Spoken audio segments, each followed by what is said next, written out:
So tonight's topic is called the value of the virtuous woman. That is the topic. The value of the virtuous woman. Okay? The value of the Israelite woman. Um, Give me the book of Jeremiah 6 verse 2. Jeremiah. Jeremiah chapter 6 and verse 2. The book of Jeremiah, chapter 6, verse 2. I have likened the daughter of Zion to a comely and delicate woman. Read that again. The book of Jeremiah, chapter 6, verse 2. I have likened the daughter of Zion to a comely and delicate woman. He says, I have likened the daughter of Zion to a comely and delicate woman. The daughter of Zion is making reference to the 12 tribes of the nation of Israel. The daughter of Zion is making reference to the 12 tribes of the nation of Israel. Okay? Give me 2nd Ezra chapter 10, verse 44. 2nd Ezra chapter 10, verse 44. Second book of Ezra, chapter 10, verses 44.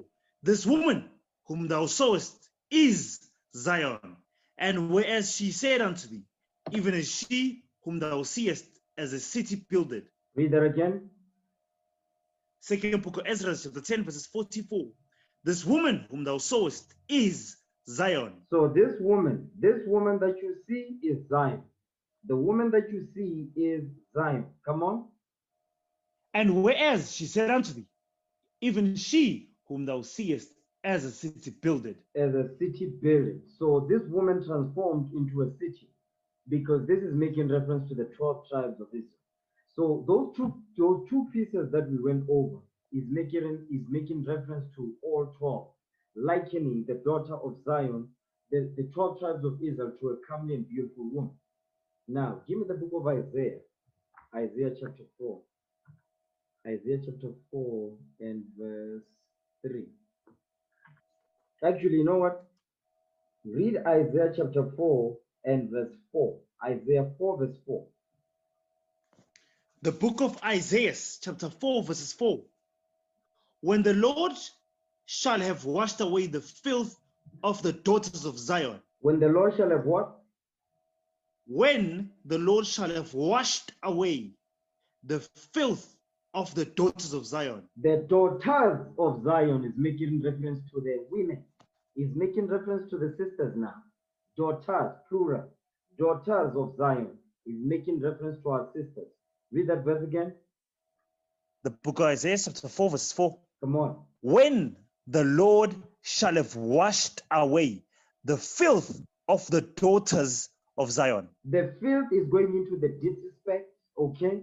You understand? The big mouth, you understand? The promiscuous dress code, hating of the men, you understand?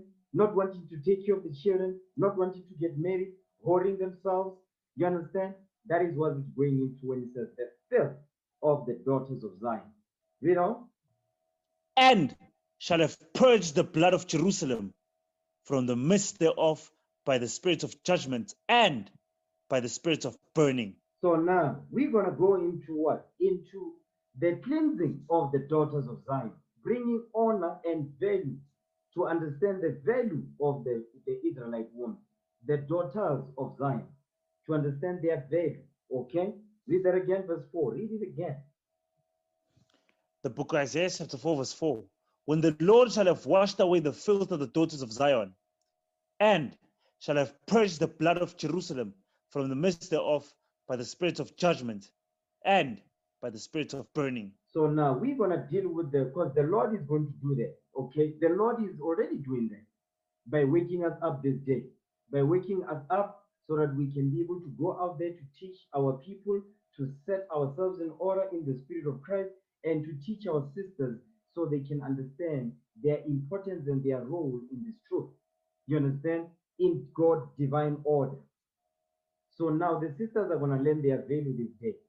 And we're going to do part 1. I'm going to do 2 series of that class. 2 series. Okay?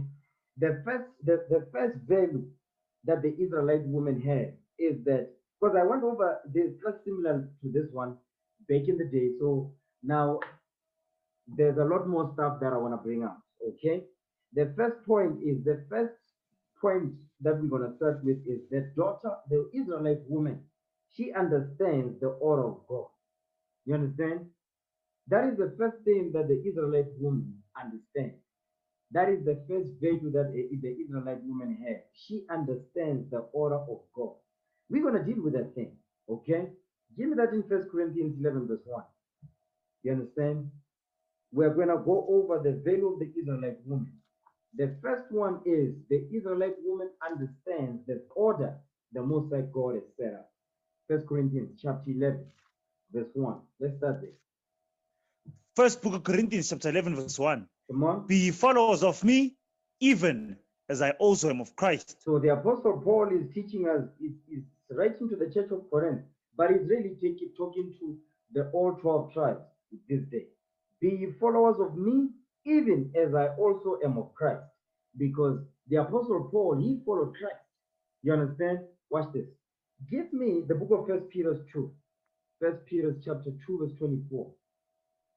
1 Peter chapter, start at verse 21. 1 Peter 2:21.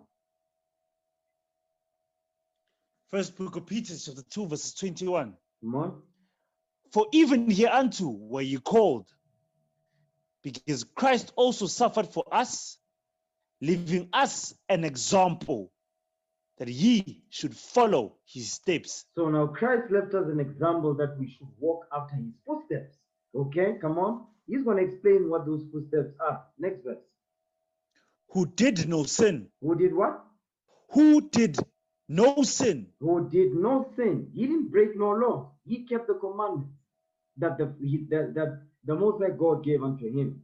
And when he observed those laws, when he walked upon the earth, our forefathers that followed Christ, they followed after his footsteps. You understand? To observe the laws of God. Read. Neither was guile found in his mouth. Neither was guile, meaning bitterness, found in his mouth. Read. Who, when he was reviled, Mhm. reviled not again. He did not return evil for evil. You know, When he suffered, he threatened not. when he suffered when they put him on the cross, he didn't threaten back. Okay, come on. But committed himself to him that judges righteously. But he committed himself to him that judges righteously, meaning to the Most High God. He committed to the Holy One, the Most High God. Okay? So this is the example that the Christ left behind. That is the example that the Apostle Paul was following, that he was commanding us to follow after him, because he followed after Christ. Go back to 1 Corinthians 11, verse 1 again. First book of Corinthians, chapter 11, verses 1. Be ye followers of me, even as I also am of Christ. Now we understand what that means. Read on. Now I praise you, brethren, that ye remember me in all things and keep the ordinances as I deliver them to you. Because the Apostle Paul was teaching the churches. He was writing letters to the churches to make sure that they stay in the Spirit. They follow after the ordinances that he delivered unto them. You understand? Read on. But I would have you know that the head of every man is Christ. Because the church in Corinth, they got this twisted. You understand? The woman was in charge. You understand? The woman was leading the men. That's why the Apostle Paul had to write this letter to the church in Corinth. There was a Jezebel spirit going on in the church. That's why he wrote this thing. Read that again, verse 3. First book of Corinthians, chapter 11, verse 3. Mhm. But I would have you know that the head of every man is Christ, Read. and the head of the woman is the man, Read. and the head of Christ is God. So now the Israelite woman, she's going to understand the order that the Lord has set up. This is God's order. You understand? That sister that understands, that righteous sister will understand the order that the Most High God has set up. That's a righteous sister right there. She understands that the head of every man, the Israelite man, is Jesus the Christ. And the head of the woman, meaning her head, is the man.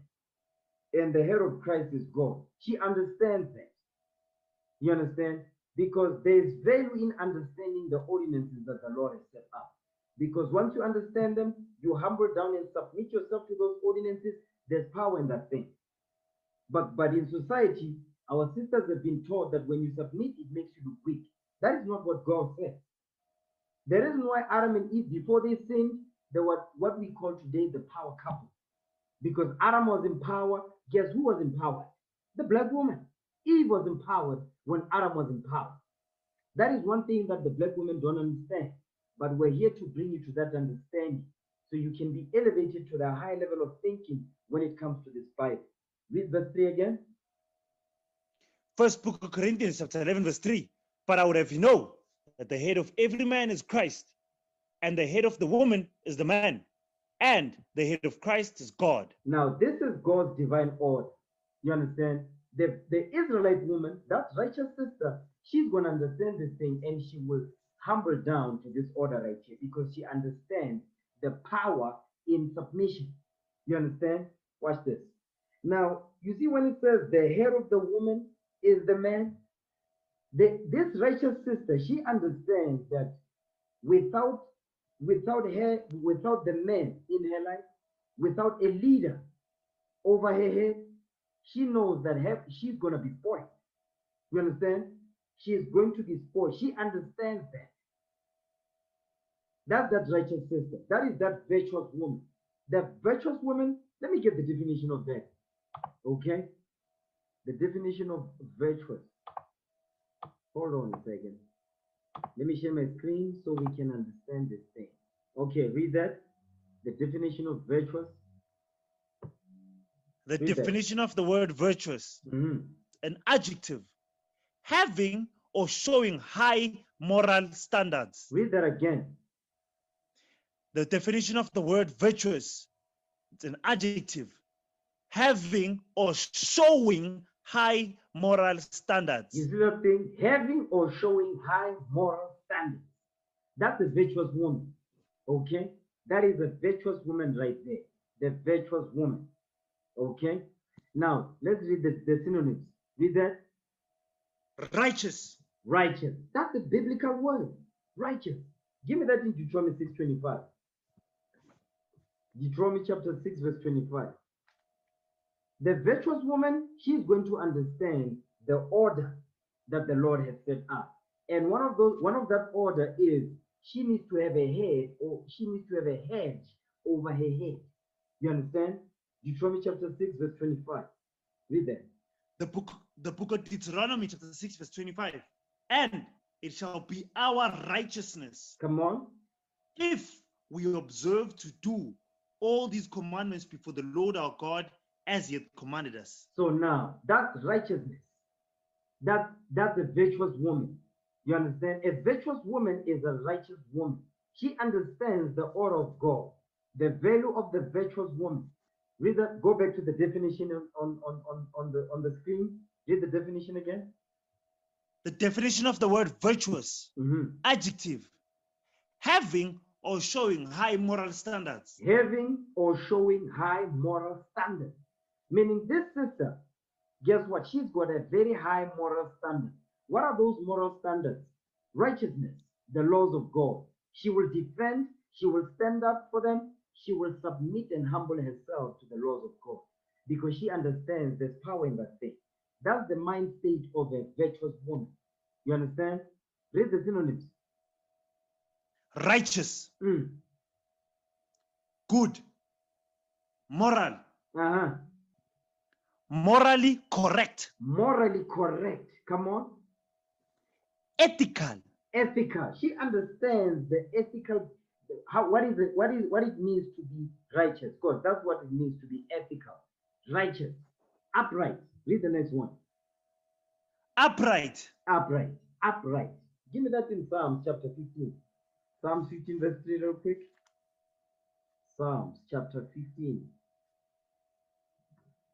Psalms 15. The book of Psalms. Psalms 15 verse 2. Okay, read that. The book of Psalms chapter 15 verse 2. He that walketh uprightly. He that walketh uprightly, come on. And worketh righteousness. So if you walk uprightly, you are working righteousness. Come on. And speaketh the truth in his heart. You see that thing? High moral standards. You understand? You're going to speak the truth in your mind. That is the value of the right of the virtuous woman. The value of the virtuous woman, she will walk uprightly and she worketh righteousness and she speaks the truth in her mind, the laws of God. Okay? Read that synonym now. Next synonym. Upstanding, Upstanding. Okay, come on. high-minded, right-minded, Right-minded. Come on. right thinking, Right thinking, meaning what? You think uprightly. You understand? According to the law. That is the mindset of the virtuous woman. Read. principled, What did it say? principled. Give me the book of Proverbs, chapter 4. Give me Proverbs, chapter 4. Give me Proverbs, chapter 4, verse 7. Watch this. The book of Proverbs, chapter 4, verses 7. Come on.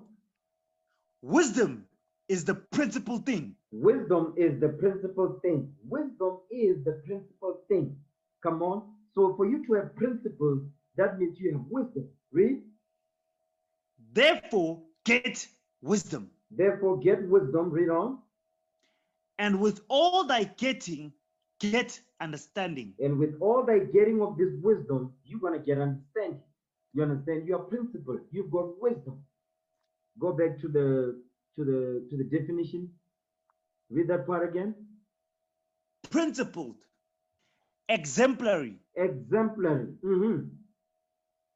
keen, law abiding, Law abiding, upright, virtuous. Read. lawful, Lawful. irreproachable, Irreproachable, meaning what? You cannot find anything to say against that sister. Why? Because the sister has got a good report. The sister has got good works in Israel. The sister is not a gossiper. The sister, she's not always, you're not gonna find when her name comes up, you're not gonna find that no, the sister had a fight with that sister. She had a disagreement with that sister. She had an exchange with sister so and so. You're not gonna find her in the midst of that evilness. Okay, come on. blameless, Blameless, blameless. Read that part. reputable, Reputable. She's got a good report. You understand? Read that. respectable, Respectable. Respectable. Okay. Go back to where was that now? Go back to First Corinthians. 1 Corinthians 11 verse 3. The first book of Corinthians, chapter 11, verse 3. Read. But I would have you know that the head of every man is Christ. Read. And the head of the woman is the man. And the head of Christ is God. You see that thing? So the virtuous woman understands that the head of every man is Jesus Christ. She understands where the power comes from. The power is from top down. Okay? The Most High, Christ, the man, then the woman, then the children. She understands the power structure. You understand? And she understands that and she respects it. She does not suck her teeth when order is being set up. She doesn't do that because she's a right-minded sister. She's upright.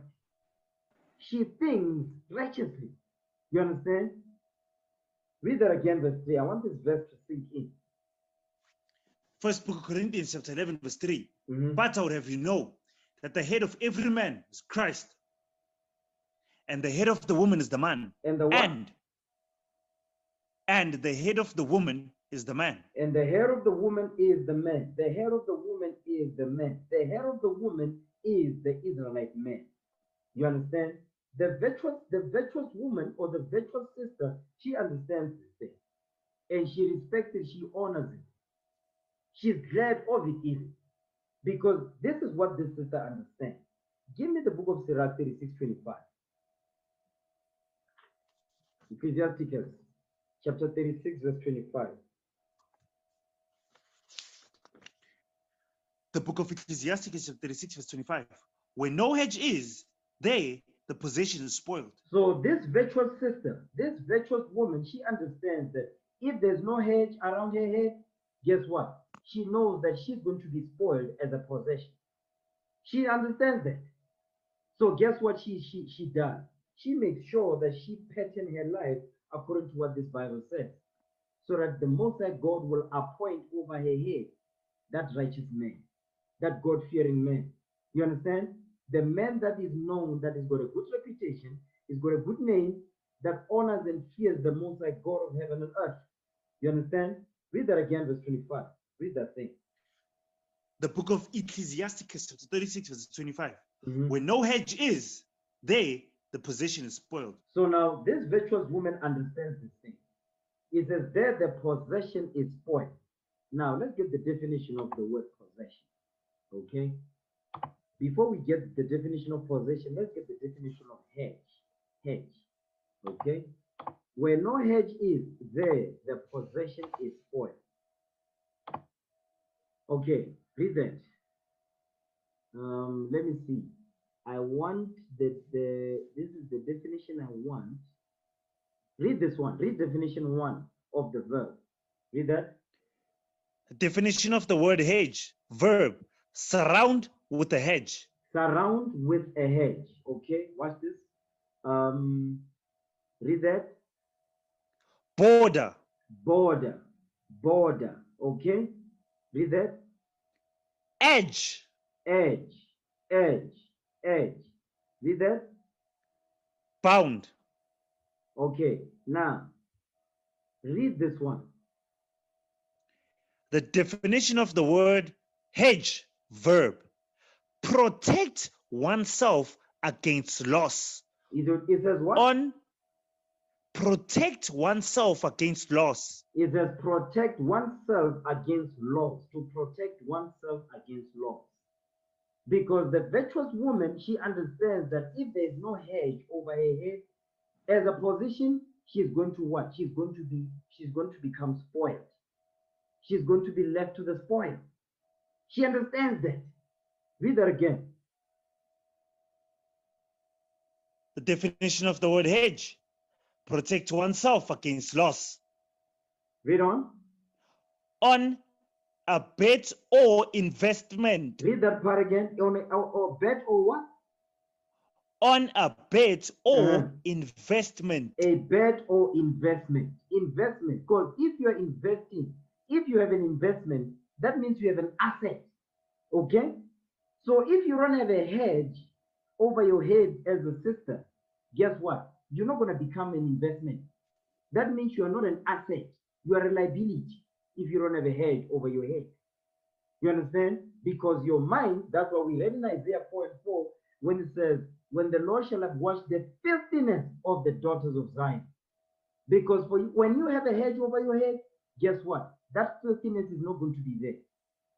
Because the hedge will protect you from catching the filthiness. You understand? Read that again. The definition of the word hedge, verb, protect oneself against loss on a bet or investment. Read on. By making balancing or compensating transactions. Okay, watch this.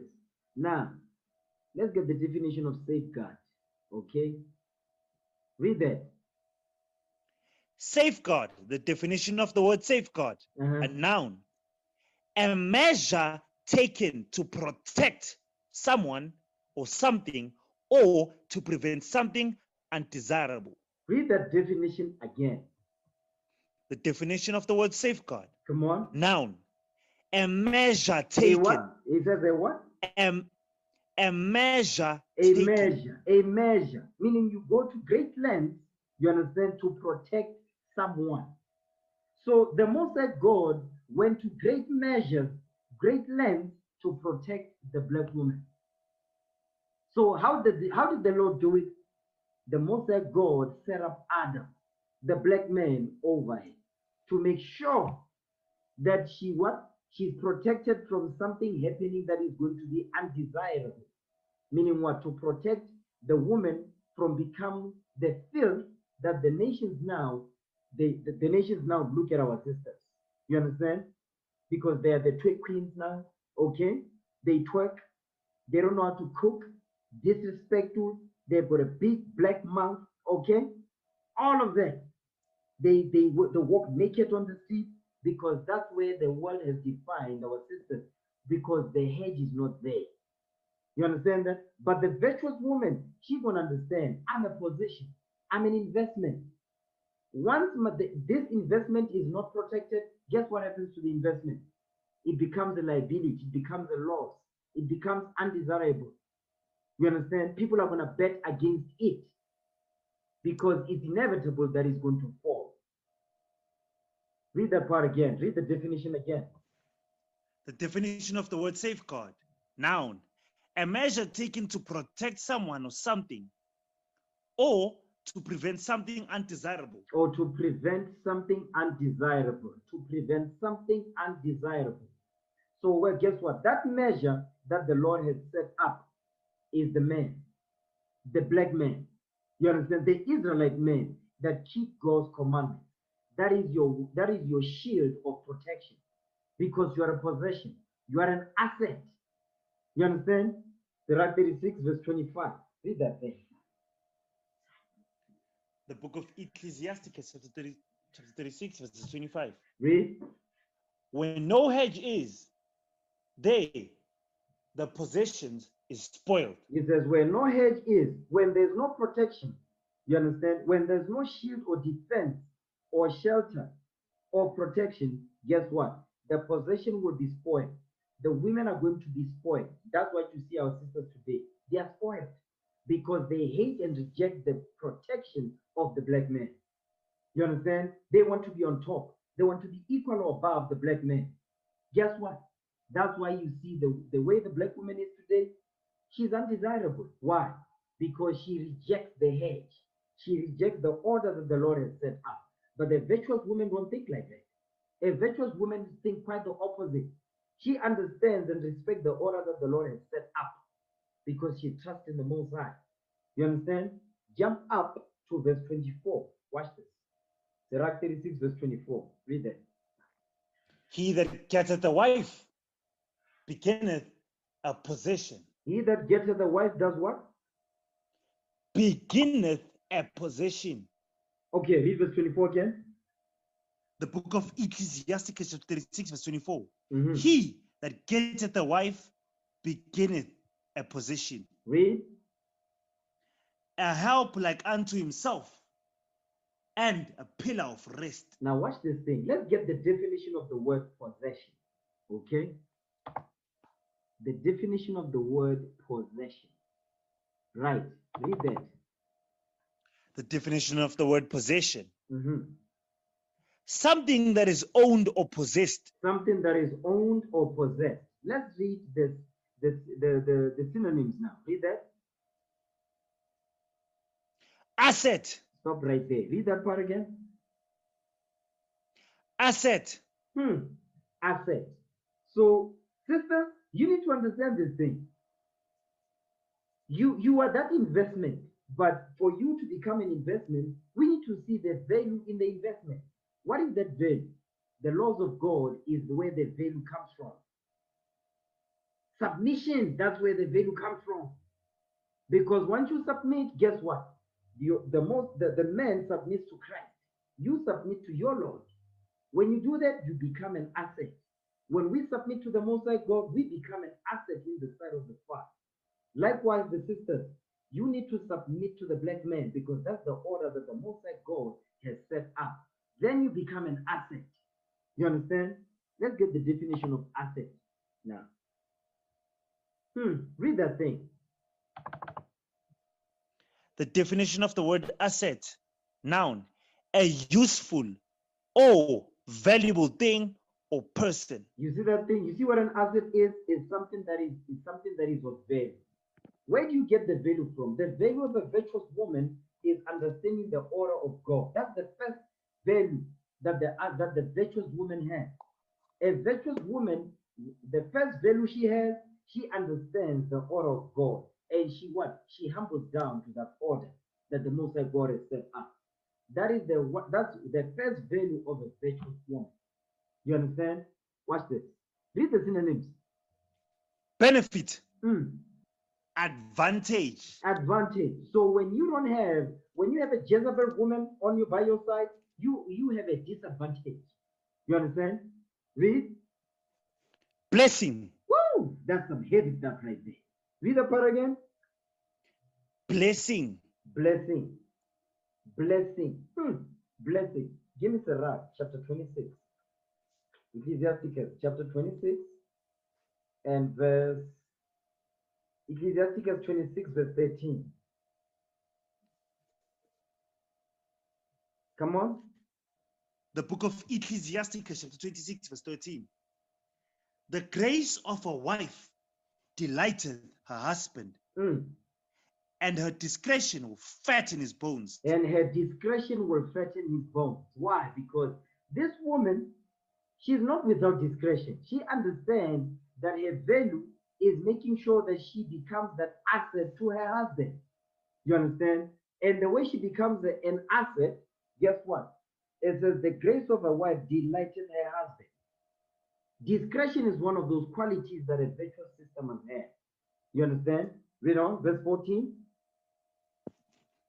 A silent and loving woman is the gift of the Lord. You see that thing? A silent and loving woman is a gift of the Lord. That means a loud mouth, you understand? A loud mouth and hateful woman is a gift of Satan. You understand? You don't want that. Read. A silent and loving woman is a gift of the Lord, and there is nothing so much worth as a mind well instructed. As a mind well instructed. Remember what we went over. Uprightness. A virtuous woman, she's right-minded. You understand? She's got a good head on her shoulders. Because her value is what?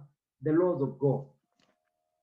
She understands the power of the order that the Lord has set up. She understands that thing. She's an asset to her husband. She's not a liability. So sisters, you need to make sure that you are an asset to your husband, not a liability. Because if you are a liability, guess what you're going to be? Guess what type of woman you're going to be? Give me Proverbs 14, verse 1. Watch this. Proverbs chapter 14, verse 1.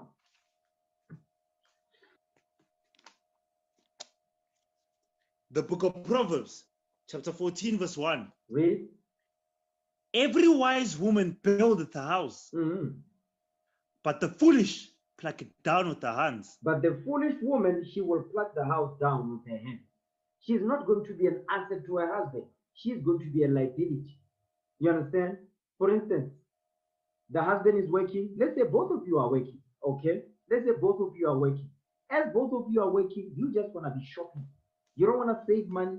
You always want to go to the shops and be buying stuff, even things you don't need.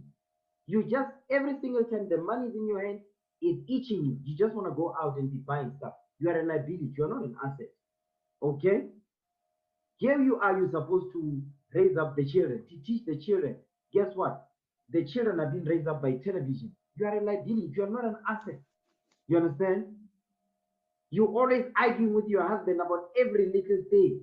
You are not an asset. You are a liability. You understand? You can't keep your mouth shut. When something goes wrong, when you do something wrong, when you are checked, guess what? Instead of saying, I acknowledge I've done wrong, I'm sorry, let me fix it. No. She's gonna what? She's gonna make sure that she runs her mouth so that everybody forgets what happened. You actually forget. Why are we going back and forth? Is because that is not the virtuous woman. That's a Jezebel woman. That's a liability. That's not an asset. You understand? Because when you argue, when you don't submit, when you don't follow commands, when you don't do things according to how your Lord is instructing you, you are not an asset. You are a liability. You understand? But the virtuous woman, she's gonna think, you know what? What can I do to make sure that as my Lord is building, my job is to make sure that I look after that which is building. I must make sure that my behavior and my conduct, the way I speak, the way I am, how I dress, how I conduct myself, how I deal with others, must be a reflection of my Lord. You are an asset. Because when you go out there, guess what? You are the face of your husband. You represent him. So everything that you do that is off, that goes against this Bible, guess what? Is a testament against him. So are you honoring your husband? No. You're disrespecting your husband. Guess what? You're not an asset. You are a liability. You understand? All right. Now, go back to Sirach 36, verse 25. Now. Read verse 25 again. The book of Ecclesiastes, chapter 36, verse 25. Where no hedge is, there the possession is spoiled. Where no hedge is, there the possession is spoiled. When there's no leader, when there's no shield of protection, which is who? The man over the sister, whether the sister is married or not, there must always be a leadership set up over the sister.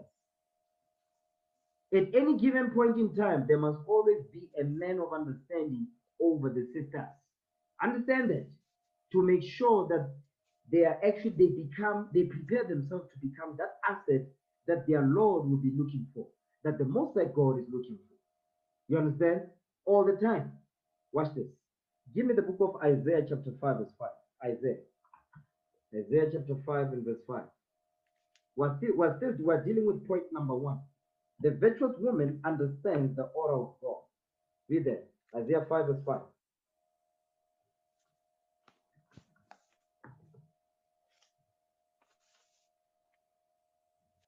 The book of Isaiah, chapter 5, verse 5.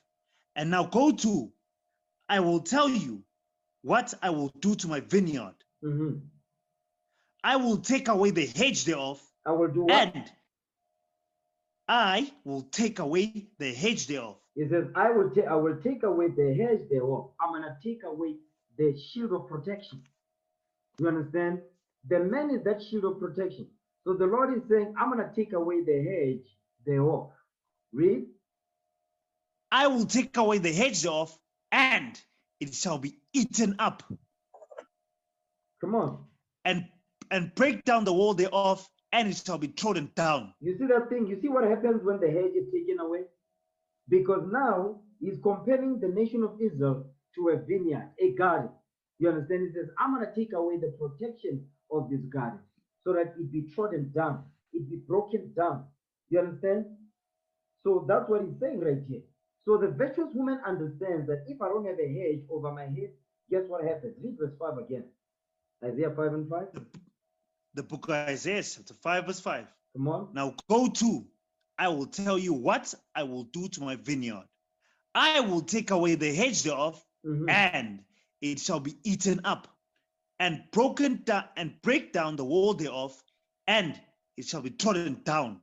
You see that thing? Because the hedge is the wall of protection, is the wall of defense. You understand? Once the hedge is taken away, the walls come down, and it's going to be eaten up, and it's going to be trodden down. Because why? That's why it says, where no hedge is, there the possession is spoiled. Then that possession will no longer be an asset. It's going to be a liability. Because anybody is not secured. The security is gone. You understand? That's why the scripture says there's nothing much worse than a mind that is well instructed. So one of the values of a virtuous woman is that her mind is well instructed. Because why is it well instructed? Because when the instruction comes, the sister does not back up. The sister does not become defensive. The sister does not make excuses. The sister actually keeps quiet, look at the problem that she's going, the wrong that she's doing, and she fixes it. There's power in that thing. You understand? When you acknowledge your wrongs and fix them, you become an asset, not a liability. You understand? Give me the book of Psalms 89 verse 40. Psalms chapter 89 verse 40. The book of Psalms, chapter 89, verses 40. Come on. That was broken down all his hedges. That was brought his strongholds to ruin. You see that thing? That was brought his strongholds to ruin. Meaning now everyone can just come in and sack that city and destroy it. You understand? Read that again, verse 40. The book of Psalms, chapter 89, verse 40. That was broken down all his hedges and has brought his strongholds to ruin. It says, thou, not and. It says, thou hast brought his strongholds to ruin, because the hedge is a stronghold. It's a strong wall of defense, protection. so that what is protected becomes an asset or continues to become an asset, not a liability. Because once the walls are broken down, guess what? Everyone will be able to take the spoils. So no longer is it an asset, now it's a liability. You understand? The possession has been spoiled. Next verse, verse 41. Here's what happens when there's no hedge of protection around the sisters. You understand? Read. All that pass by the way spoil him. You see that thing? All that, hold on, it says, all that pass by the way spoil him. All that pass by the way spoil him, because the hedge of protection is not there. Just look at our sisters this day. You understand? Our sisters today, the way that they've been conditioned to look at the black man as their enemy. When they see the black man, they see an enemy. They don't see that hedge of protection. They don't see that God. They don't see that honorable man. You understand? They don't see the king. They don't see the King of Kings in them. They don't see Christ in the black man. They see a nigger. They see a dog. They see all manner of evil things. They can all manner of names they will come up with to call the black man. You understand? Because the hedge of protection has been taken from them. The mind is being spoiled and corrupted. Now when they look at the black man, they don't see an asset no more. They see a liability. More importantly, they see an enemy. So when the black man, the Most High God is raising up the black man, guess what happens?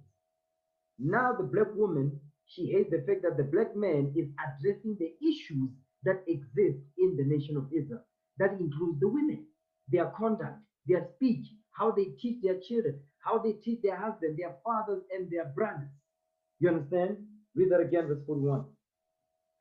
The book of Psalms, chapter 89, verse 41. All that pass by the way, spoil him. He is a reproach to his neighbors. You see that thing? You become a reproach to your neighbor. Because today when we look at the black woman, my God, the position is completely spoiled. The filthiness has not been washed away. That's why the Lord is raising us up to do that thing, to wash away the filth. You understand? The disrespect, the evil speech, the hatred, the bitterness. Because the black women, very, very bitter. You understand? Our job is to take away that poison from them, to take out the poison with the word of God. That's our job. You understand? The virtuous woman will understand that thing. She will understand all these decades, all these thousands of years, I have been without the black man. So what does that mean? What is the level of corruption that is in my mind? Because you have to think about that thing, black man. You brothers need to think about that. Sisters too. You need to think about like the level of corruption that is in your mind. Because of what? Because you've been taught to hate the black man. The hedge of protection that the Lord has put over you. So you have to understand the level of spoil that exists in your spirit. I'm not saying the black man is exempt from this, but that's not tonight's topic. Okay? Watch this. Give me the book of Psalms 80 verse 12. Psalms chapter 80 and verse 12.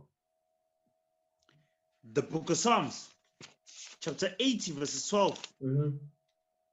Why hast thou then broken down her hedges, so that all they which pass by the way do pluck her? You see that thing? All those that pass by, they pluck her. They destroy the black woman. Because look at our sisters today. They bleach their skin, they blonde their hair, they wear weaves, they wear bump shorts, they show their cleavage, and I mean from the youngest to the oldest. And when I say youngest, I'm not talking about 15-year-old. Oh no. From the 5-year-old, from the 6-year-old, you see that. You understand? Because the mothers are teaching their children that just like this is okay. By the time the child is 12, 15 years old, she's already pregnant. She knows men. She knows how to deal with a man. You understand? That's the level of spoil that exists in the black woman. Now our job is to bring forth the scriptures to clean her up. That's our job. You understand? That is our job. Watch this. Give me the book of Proverbs, chapter 8, verse 4. Proverbs 8, verse 4. Proverbs 8, verse 4. Read that. The book of Proverbs, chapter 8, verse 4. Mhm. Unto you, O men, I call, and my voice is to the sons of men. Read that again, verse 4. The book of Proverbs, chapter 8, verse 4. Unto Mhm. you, O men, I call, and my voice is to the sons of man. You see what the Bible is saying is that unto you, O men, I call. My voice is to the sons of men. Because the virtuous woman understands that the black man is called first. The black man comes first. You understand? She understands that the men are the leaders. She understands that the Most High God deals with the men first. That's why it says, I'm calling the men first and foremost. The virtuous woman understands that. Why is the man being called first? Because she understands the order that we read in 1 Corinthians chapter 11. That is the Most High God, Christ, the man and the woman. So when the scripture says, unto you, O men, I call, guess what? She understands why. She's not going to question it. Why is God dealing with you? Why is he not dealing with us? She's not going to have the spirit of Miriam in Numbers 12. She's not going to have the spirit because she understands the divine order that the Lord of heaven and earth has set up. Give me that in Genesis 1:27. Genesis chapter 1, verse 27. Let's go to the beginning. Okay? The virtuous woman understands this order right here. Watch this. Genesis 1, verse 27. The book of Genesis, chapter 1, verse 27. So God created man in his own image. In the image of God created he him. Male and female created he them. So at this point, the he, him is talking about Adam. You understand? So God created man in his own image. In the image of God created he, him. So God created Adam here. You understand? The first man. Because in Proverbs chapter 8, King Solomon was letting us know, listen, the man comes first. The men are the leaders of the nation.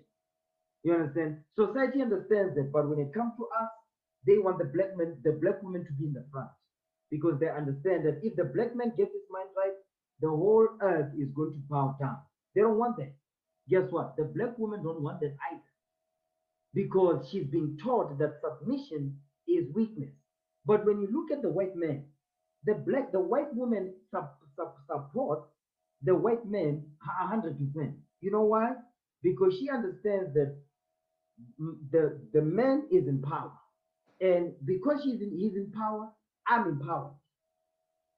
So now the throne, they are heirs together to the throne, because the white woman is behind the white man, the Chinese woman is behind the Chinese man, the Arab woman, she's behind the Arab man, so on and so forth. But when it comes to us, all of a sudden the black woman is supposed to be on top. That's how we're supposed to run society.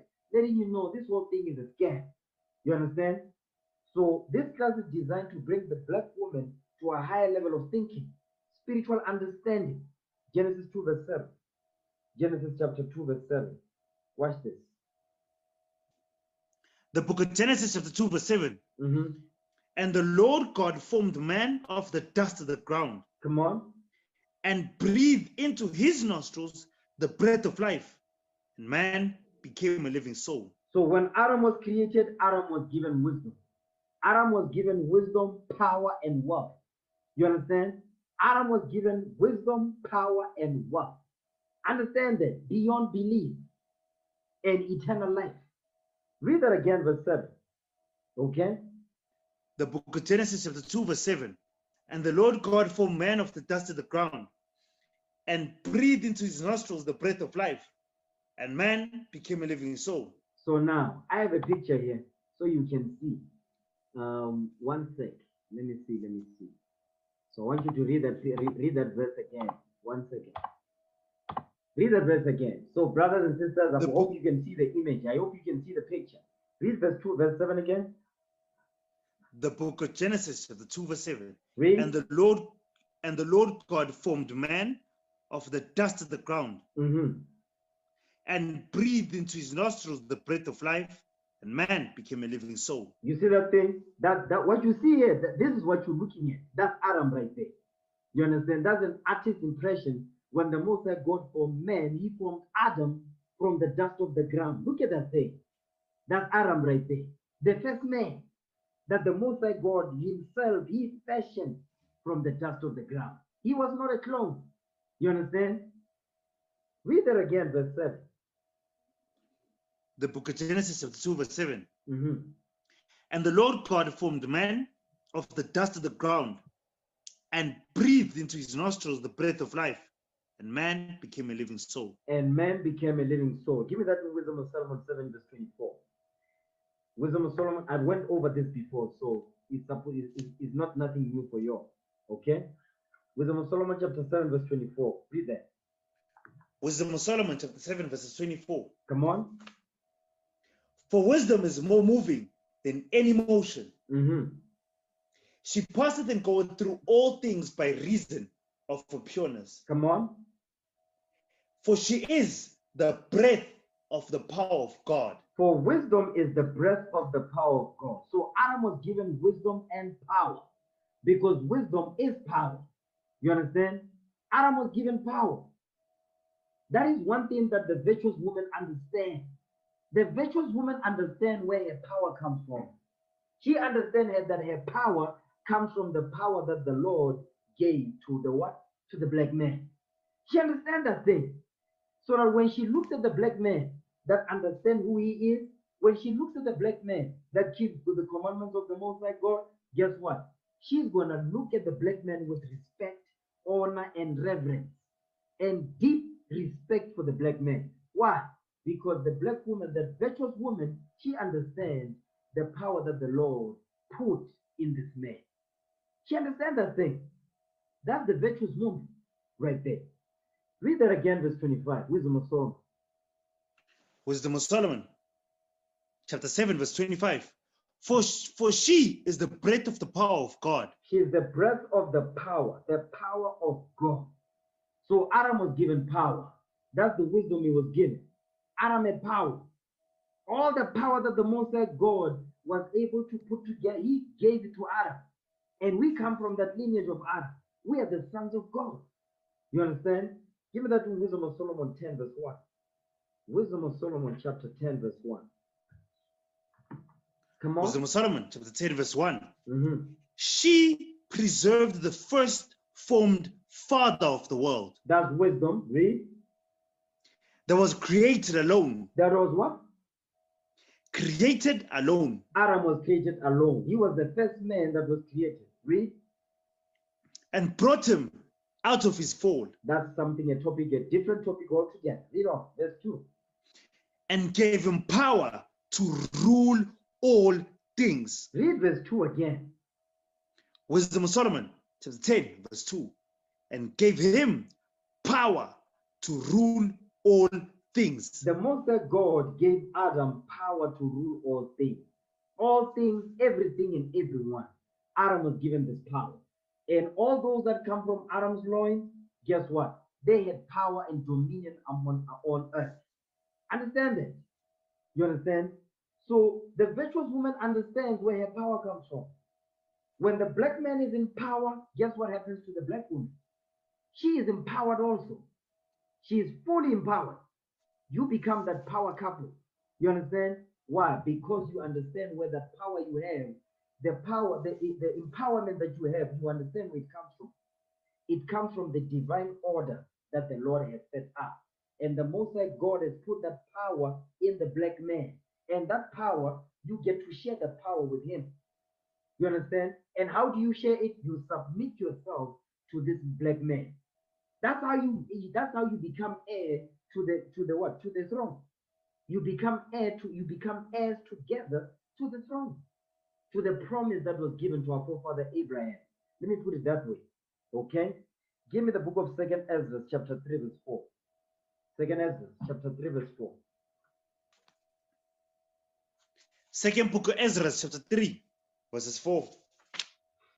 O Lord, who bearest rule, thou spakest at the beginning when thou did plant the earth, and that thyself alone, and commandest the people. Read. And gavest the body unto Adam without soul, which was the workmanship of thine hands, and did breathe into him the breath of life, and he was made living before thee. You see that thing? So Adam was given the breath of life, and he was made living before the Lord. he became a living soul, like you see here the picture. Read on, verse 6. And thou leadest him into paradise, which thy right hand had planted, before ever the earth came forward. You see that thing? It says he gave, the Most High God gave power to Adam. After he gave him power, he gave him what? He gave him power and dominion over everything and everyone that the Lord made. You understand? So Adam had wisdom, he had power, he had possession. You understand? Adam had wealth, unimaginable wealth. You understand? Adam had that thing. Okay? He was all powerful and all God. That's how Adam was. And that's how we are. Right now, it doesn't look like that because, listen, with the frail bodies we got, you understand? But what I want you sisters to see is the power that you had when you were under the black man. Unimaginable power you had access to. That's why you notice that the women of the other nations, they are 100% behind their husband. You know why? Because they understand where the power is. They understand that. It's only our sisters who don't get that thing. But today is your day so you can understand how important your black man is. You understand? Watch this. Give me the book of Job, chapter 11, verse 6. I want to show you how it was in the garden. Okay? Job chapter 11 and verse 6. Watch this. The book of Job, chapter 11, verses 3. Verse 6. Verse 6. Job 11, verse 6. The book of Job, chapter 11, verses 6. The book of Job, chapter 11, verse 6. Come on. And that he would show thee the secrets of wisdom. The Lord will show us The- the secret. The Lord will show us the secrets of wisdom. Read on. That they are double to that which is. You see that thing? That the secrets of wisdom are double to that which is written. The scriptures have more than one meaning. That's what it's saying. Watch this. Give me the book of Ezekiel 31, verse 1. Let me show you what was going on in the garden in the beginning. Okay? Because Adam was given power and dominion and wealth, power over everything. Every bit of God's creation, Adam had power and rule over. You understand? That includes the sea, the oceans, the mountains, and so forth. He commanded them. Watch this. Ezekiel 31, verse 1. Read that thing. The book of Ezekiel, chapter 31, verses 1. And it came to pass in the 11th year, in the 3rd month, in the 1st day of the month, that the word of the Lord came unto me, saying, Read. Son of man, speak unto Pharaoh, king of Egypt, and to his multitude, whom art thou like in thy greatness? You see that thing? It says, whom art thou like in thy greatness? Who are you like in thy greatness? Read on. Watch this. Behold, the Assyrian was a cedar in Lebanon, The with fair Assyrian, branches. it says, behold, the Assyrian was a cedar in Lebanon with fair branches. Now this is a parable here. Okay, the dark saying. Read on. And with a shadowing shroud, Mhm. and of an high stature, and his top was among the thick boughs. And his top, meaning what? This is that the Assyrian was a cedar in Lebanon with fair branches, meaning beautiful branches. A cedar is a tree, okay, with a shadowing shroud and of an high stature. And his top was among the thick boughs. He's describing the cedar tree now. Read. The waters made him great. Mhm. The deep set him up on high with the rivers running round about his plants, and sent out her little rivers unto all the trees of the field. You see that thing? So this is a parable here. This trees is not talking about the actual trees. Read on. We're going to explain verse 4. Keep reading. Therefore his height was exalted above all the trees of the field. So the height of this tree, the height of the cedar tree, is that the waters made him great. The deep set him on high with the rivers running round about his plant. and sent out her little rivers unto all the trees of the field. Read on. Read verse 5 again. Book of Ezekiel, chapter 31, verse 5. Therefore, his height was exalted above all the trees of the field, and his boughs were multiplied. Come on. And his branches became long because of the multitude of waters when he shot forth. You see that thing? So this tree was, it says, it was exalted above all the trees of the field. You understand? Verse 6 now. Come on. All the fowls of heaven made their nests in his bow. Read. And under his branches did all the beasts of the field bring forth the young. And under his shadow dwelt all great nations. And under the shadow of this great cedar tree, it has dwelt all great nations. Read on. Thus was he fair in his greatness. He was beautiful in his greatness. Read on. In the length of his branches, for his root was by great waters. So the root of this tree was by great waters. Read on. The cedar in the garden of God could not hide him. The what? The cedars in the garden of God could not hide him. It says the cedars in the garden of God could not hide this tree. Read. The fir trees were not like his boughs, and the chestnut trees were not like his branches. No, any tree in the garden of God was like unto him in his beauty. You see that thing? It says he was not compared to anything, any tree in the garden of God. Read on. I have made him fair by the multitude of his branches, so that all the trees of Eden that were in the garden of God envied him. What did they do? Envied him. It says all the trees in the garden of God, they envied this tree. So who's this talking about? This talking about Adam. The trees, read verse 4 now, Ezekiel 31 verse 4. The book of Ezekiel, chapter 31 verse 4. The waters made him great. The deep set him up on high, with the rivers running round about his plants, and sent out her little rivers unto all the trees of the field. Unto all the trees of the field. Jump down to verse 9 now. Come on.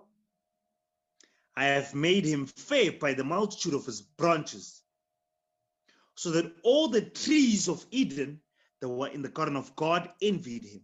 So now it says, because trees don't envy. Trees don't envy. So letting you know, it's not talking about actual trees here. Give me that in Mark chapter 8. Mark chapter 8. Mark 8 verse 24. The book of Mark, chapter 8, verses 24. And he looked up and said, I see men as trees walking. He says, I see men as trees walking. What is he talking about? He's making, this is a similitude to what we are reading, what we just read in the book of Ezekiel 31. So Ezekiel 31, that great cedar tree is making reference to Adam. All the trees in the garden is making reference to all the nations that the Lord created. They all envied Adam, because Adam was given all power, you understand, to rule everything and everyone. You understand? Adam was given wisdom, power, wealth, and dominion. Understand that thing. So what I want to show you, sisters, is the power that was bestowed upon the black man. You understand? Some heavy stuff. Because all that, it says not some, all the trees of the garden of the field envied him. What do you think? Why do you think the black man is always put down wherever he goes? Because the nations know the power that the black man had. The nations know the power that was bestowed upon the black man. That's why they always do anything and everything to make sure that the black man is always in confusion. Once the black man is confused, the black woman is destroyed, is gone. The position gets spoiled. And that's what we have now. We're restoring that honor back. We're getting that flavor back. You understand? Give me the book of Psalms 82 verse 6. Psalms 82 verse 6. I'm still dealing with the first point of the value of the virtuous woman. The virtuous woman understands what we're going over. She understands that thing. So sisters, I need you to repent. I need you to be born again, to understand what is written, what we're going over. There's some heavy stuff. Psalms 82 verse 6. Read that. The book of Psalms, chapter 82 verse 6. Come on. I have said, ye are gods. Read. and all of you are children of the Most High. Okay, Psalm 32 verse 6, read that. Psalms chapter 82, verse 6. I have said, ye are gods, and all of you are the children of the Most High. You see that thing? It says, I have said, ye are gods, and all of you are children of the Most High. The Most High God says, we are gods on this earth. Starting from Adam, where everybody that the Lord created envied Adam. You understand? Read that again, verse 6. Psalms chapter 82, verse 6. I have said, ye are gods, and all of you are children of the Most High. And all of you are children of the Most High God. Watch this. Give me that in John chapter 10, verse 34. Because Christ spoke about this thing. John 10, verse 34. Read that thing. John chapter 10, verse 34. Jesus answered them, Is it not written in your law, I said, ye are gods? He says, is it not written in your law that I have said, ye are gods? It's written in the law, because we just read it in Psalm 82, verse 6. We are gods on the earth. You understand? Read on. Watch this, verse 35. If he called them gods, unto whom the word of God came, and the scripture cannot be broken. And the scriptures cannot be broken. The scriptures cannot be broken regarding what? Our state on this earth. We are the gods of the earth. That's not going to change. You understand? That's why it says all the trees in the garden envied him. Why? Because the scriptures cannot be broken. We are gods of the earth. We have been given power and dominion over every bit of God's creation. It doesn't seem like that right now, but that time is coming. We're building up to it. You understand? Give me Genesis 2, verse 18. Now, the virtuous woman understands the order that the Lord has set up, and she understands the power of submission. Submitting to this power that the Lord has set up, which is who? Adam, the black man. Genesis 2, verse 18. Watch this. The book of Genesis, chapter 2, verse 18. Uh-huh. And the Lord God said, It is not good that the man should be alone. Mm-hmm. I will make and help meet for him. Jump down to verse 20. Genesis chapter 2, verse 20. And Adam gave names to all cattle, and to the fowl of the air, and to every beast of the field. But for Adam, there was not found an help meet for him. So, but for Adam, there was not found a help meet for him. Meaning what? A possession, a pillar of rest. She wasn't created yet. Because guess what? Adam was created, and all the nations was created also. Guess what? Eve wasn't made yet. Because the Most High God looked at all the creations that he made, all the nations that he made, he looked at all the women he made. He realized that, listen, there's not a woman that would be a match for Adam, that would be suitable. I cannot see any woman that is good enough for Adam. Guess what? I'm going to fashion the woman out of Adam's rib. That's the black woman. Verse 21. Read that. Verse 21. And the Lord God caused a deep sleep to fall upon Adam, and he slept. And he took one of his ribs and closed up the flesh instead thereof. So now he put a deep sleep to fall upon Adam, you understand? And he took one of Adam's ribs. Read on, verse 22.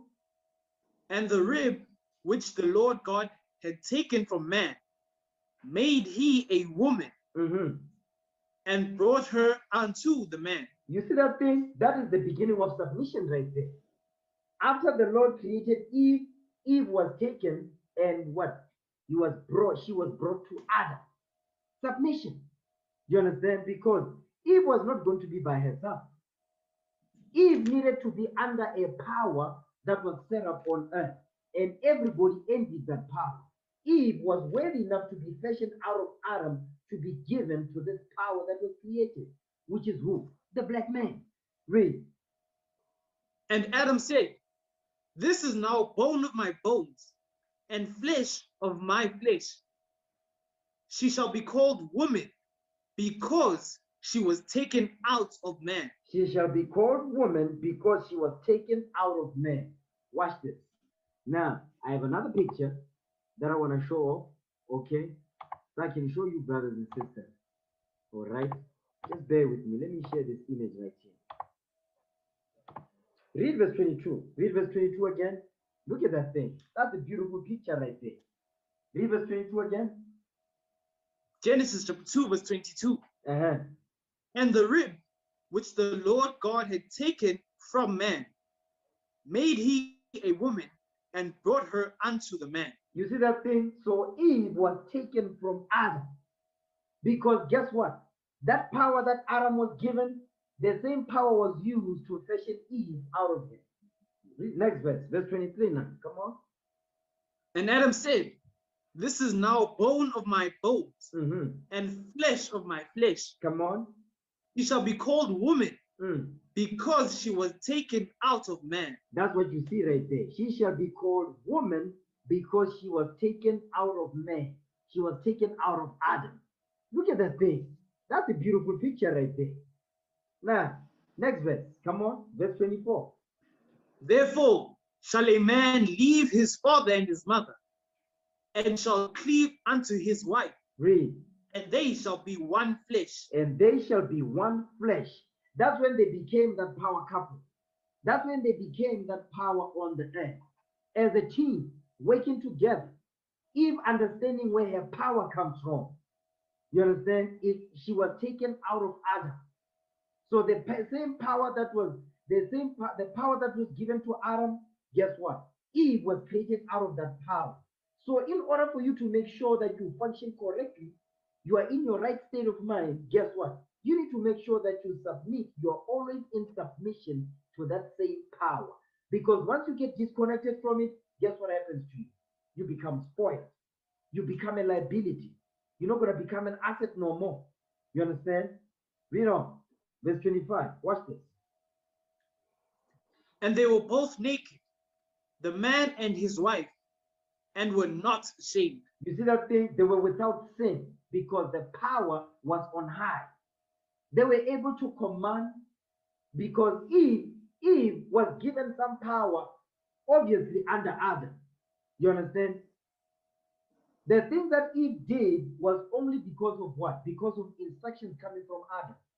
When she went against that, guess what happened to Eve? She became spoiled.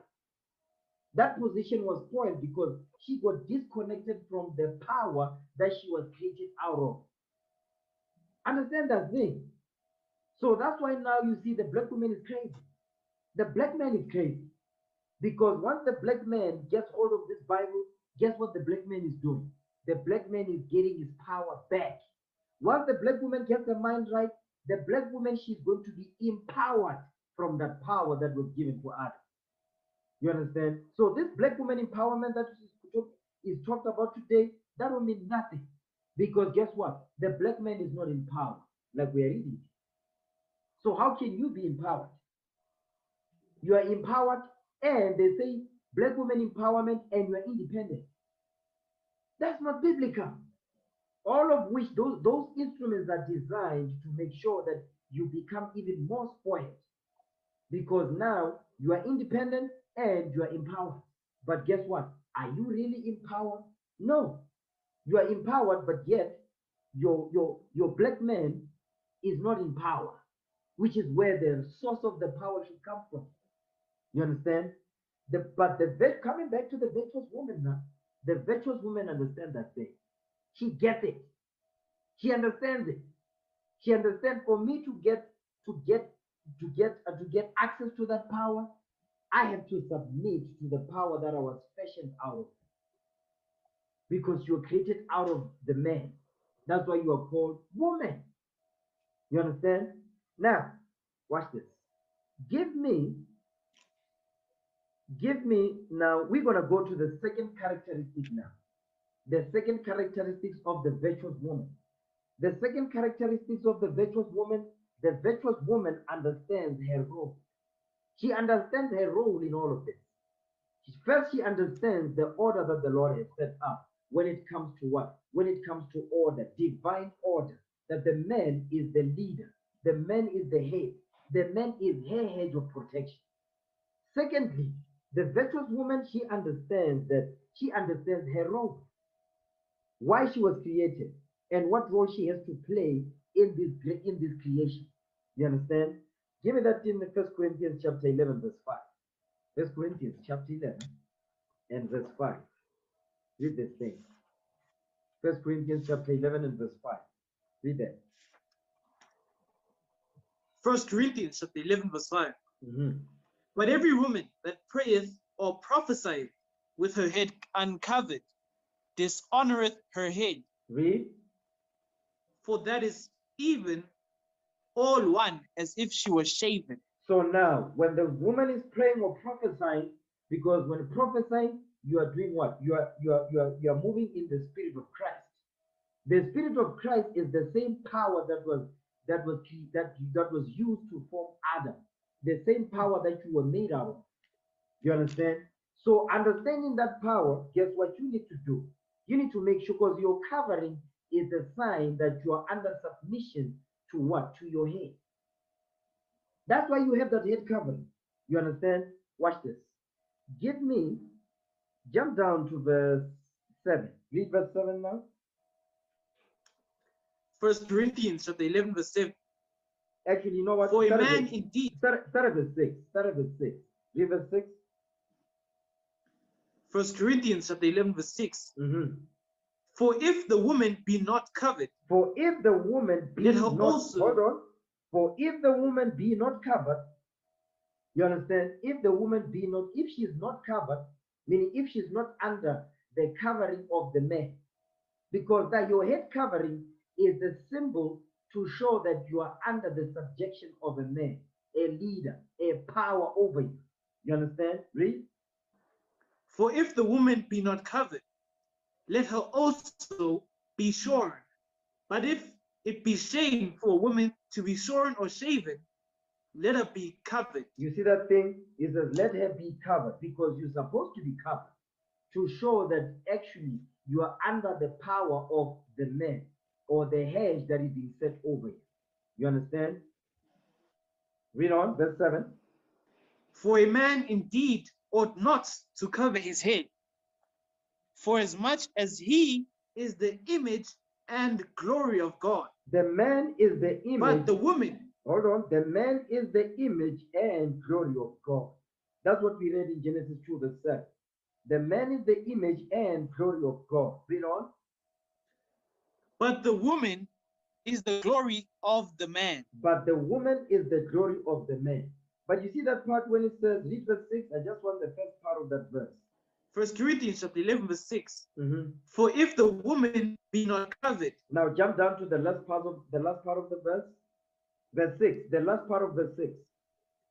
for if the woman be not covered, let her be covered. Let her be covered. Why? Jump down to verse 11. 1 Corinthians chapter 11, start at verse 10. 1 Corinthians 11, verse 10. Verse 10. For this cause ought the woman to have power on her head because of the angels. Read verse 10 again. 1 Corinthians chapter 11 verse 10. For this cause ought the woman to have power on her head because of the angels. You see that thing is says, for this cause, because of this, or the woman to have power on her head because of what? Excuse me, because of the angels. The angels is talk about men on earth. Because what is an angel? An angel is a messenger. We are the messengers of the Lord. So the woman must be what? Must be under the power of her husband. Must be under the power of the man that is set over them. You understand? That's why it says, for this cause, or the woman to have power on her head because of the angel. The power that you're going to have on your head is who? The man. Next verse. Nevertheless, neither is the man without the woman, neither the woman without the man. In the Lord. You see that thing? In the Lord. Because the woman was created to become a pillar of rest for the man. We work together. You understand? But the virtuous woman understands the power, the God's divine order, and the power that comes with it, and her role in it. You understand? Give me that in 1 Ezra chapter 4. 1 Ezra chapter 4, verse 15. Actually, before you get there, give me that in 1 Corinthians chapter 11 and verse 8. 1 Corinthians, start at verse 7. 1 Corinthians 11 and verse 7. 1 Corinthians chapter 11 verse 7. Mhm. For a man indeed ought not to cover his head, For as much as he is the image and glory of God, Come on. but the woman is the glory of the man. But the woman is the glory of the man. The woman is the glory of the man. Watch this thing. The man is the image and glory of God, but the woman is the glory of the man. What you see right there, that's what you're looking at there, right there. That picture right there, the woman is the glory of the man. Because the woman was not created in the image of God, but the woman was created in the image of the man, the black man, Adam. You understand? Watch this. Read on verse 8. Verse 8. For the man is not of the woman, Mhm. but the woman of the man. You see that thing? The man is not of the woman. The man was not created out of the woman. But the what? But the woman of the man. The woman was created out of the man. That's what you see here. Okay, come on. Verse 9. Neither was the man created for the woman, but the woman for the man. The man was not created to serve or glorify the woman, but the woman was created to serve and glorify the man. We were created to serve and glorify who? The Most High, Christ. You understand? We were created to serve and glorify our head, which is who? Christ. The woman's role is that they were created to serve and glorify their Lord, which is who? Adam, the black man. Give me that in First Ezra chapter 4, verse 15. First Ezra chapter 4, verse 15. Read that. First Ezra chapter 4, verse 15. Come on. Women have borne the king, and all the people that bear rule by sea and land. Read on. Even of them came they, Read. and they nourished them up that planted the vineyards, from whence the wine cometh. Come on. These also make garments for men. These bring glory unto men, and without woman cannot men be. You see that thing right there? These also make garments for men. So making clothes for the men, so the men, your Lord, the powers that have been set over you, guess what? That's the glorious thing to do. That is a beautiful thing right there to do. You understand? So sisters that are involved in the clothing department, you understand? That's a beautiful department that you've got. Because it says, by you doing that, it says, these also make garments for men. These bring glory unto men, and without women cannot men be. You understand? You should take pride in that thing. You should take pride in that thing. Watch this. Give me the book of 1 Corinthians chapter 14, verse 33. 1 Corinthians chapter 14, verse 33. The virtuous sister, she understands her role. You understand? 1 Corinthians chapter 14, verse 33. 1 Corinthians chapter 14, verse 33. For God is not the author of confusion, but of peace, as in all churches of the saints. So now it says, God is not the author of confusion. Because guess what? When the sister is not walking in her rightful place, in a rightful divine order, guess what? You're going to cause confusion to the order that we read in the first point. The first characteristics of a virtuous woman, she understands the order of God. Once you go outside of that order, guess what you're going to do? You're going to bring confusion to the order. You're going to bring chaos to the order that the Lord has set up. But because you understand the order of the Lord, you're not going to bring confusion. So the two go hand in hand. Once you understand the first one, the second one is gonna, when you deal with the second part, is gonna help you to what? The first one will help you with the second characteristic. You understand? Read on, verse 34 now. Watch this. Let your women keep silence in the churches. Read. For it is not permitted to speak, but they are commanded to be under obedience, as also saith the law. You see that thing? Let your women keep silence in the churches. Meaning what? Women are not allowed to be teaching the men in the churches, standing in the pulpit. That is not in the Bible. That's confusion. Because once they do that, what does that mean? That means now they are going against the order that we read in the first point. You understand? One of the value of the virtuous woman, she understands the order. Once she understands that order, she is not going to cause this confusion where she wants to be what? Equal or above the man. Because she already understands that God's divine order. You understand? Verse 34 again.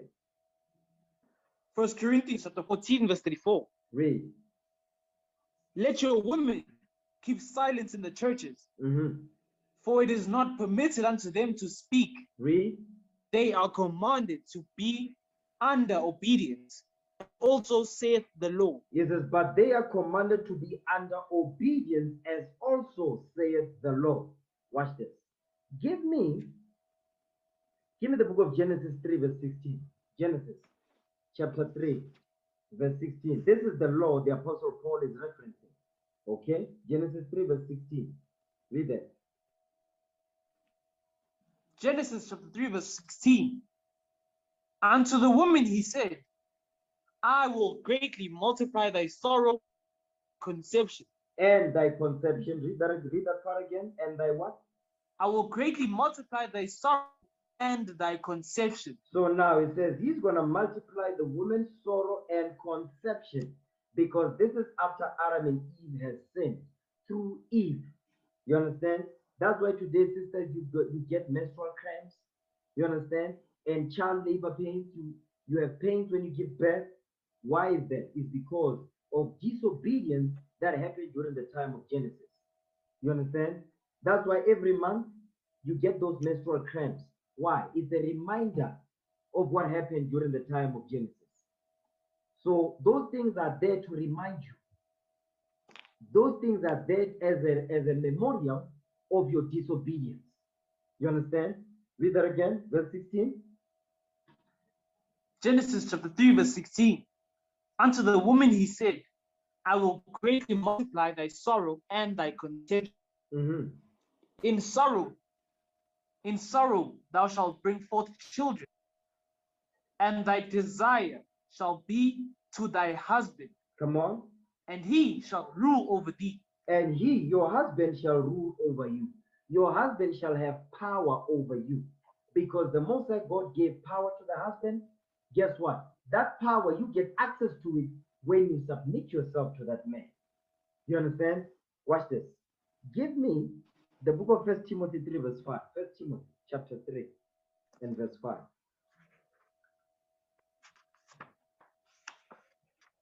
1 Timothy chapter 3, verse 5.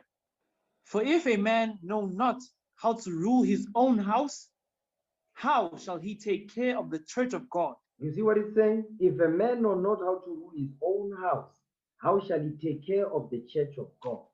Because guess what? Our job, brothers, is to make sure that we know how to, we set our houses in order. That's our spiritual house, first and foremost.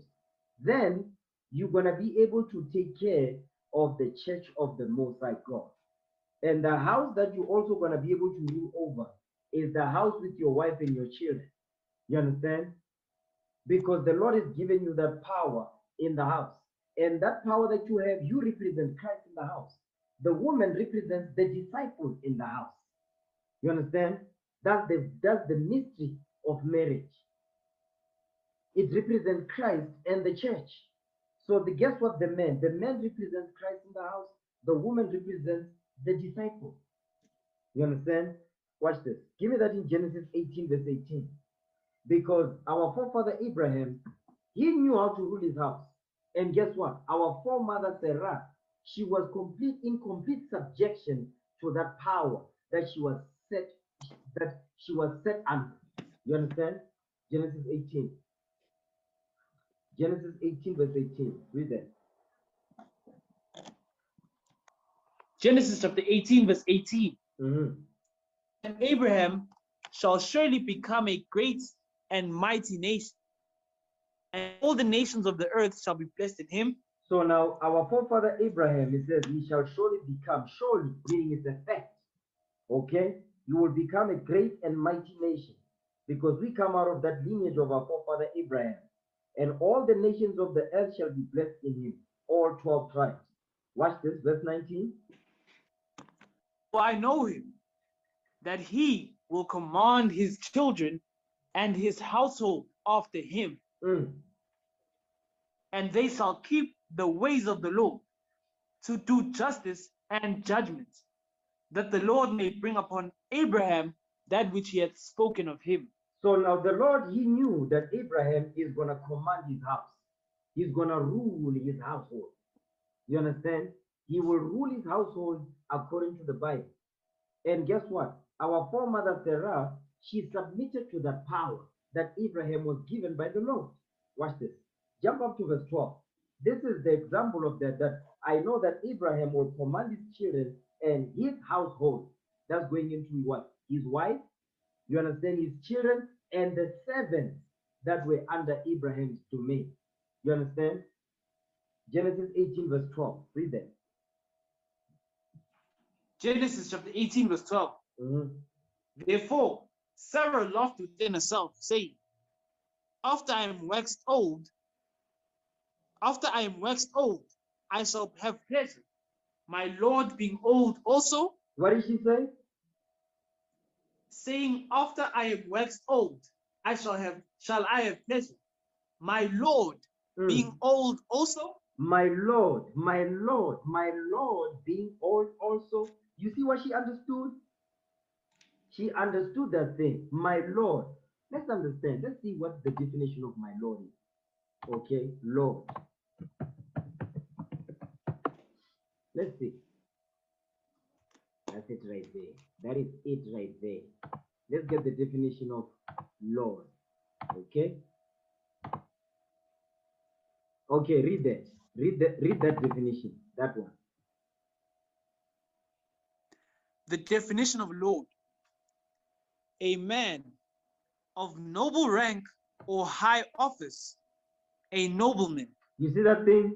A man of noble rank or high office, a nobleman. Now watch this.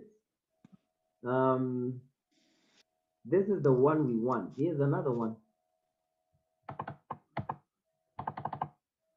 Okay, read that. A master or ruler. A master or ruler. Okay, let's get some synonyms. Okay. Master. Master. Ruler. Next one. Leader. Chief. Superior. Superior. Come on.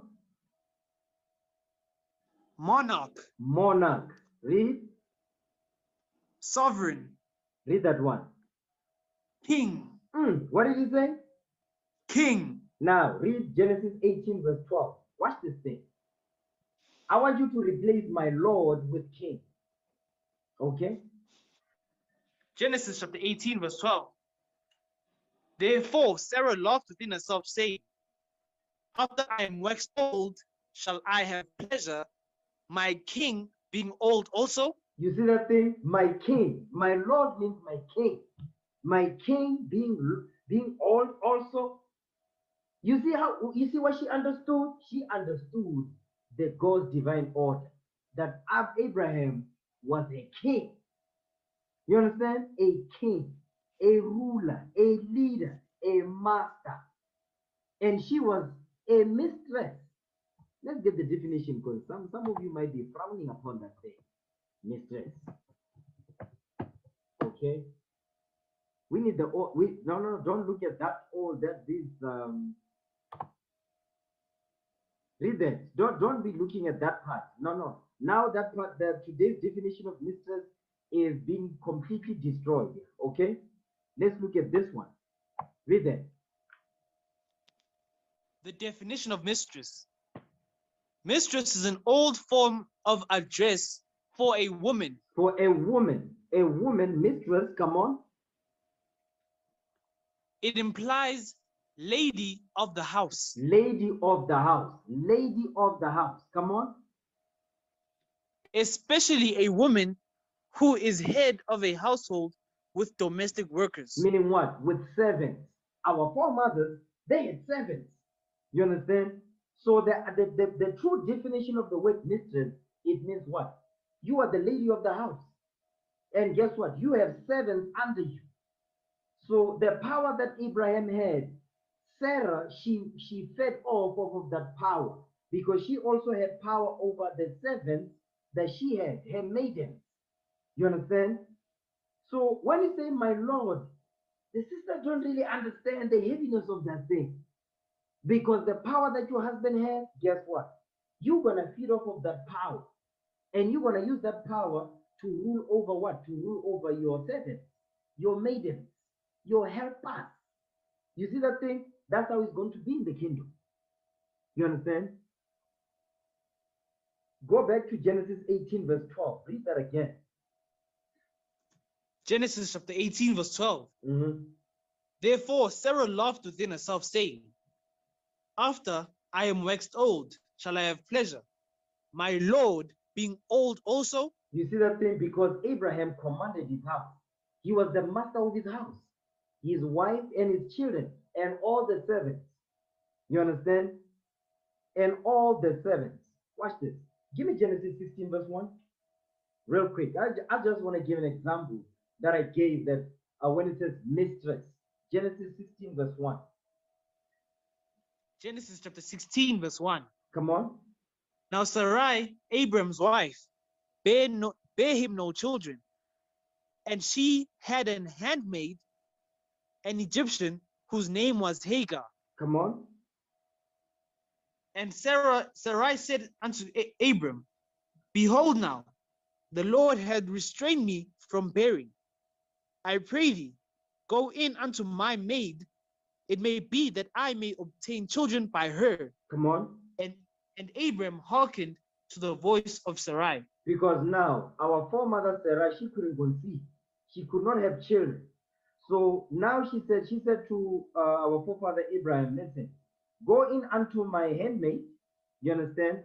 So she can bring children, she can bring children on my behalf.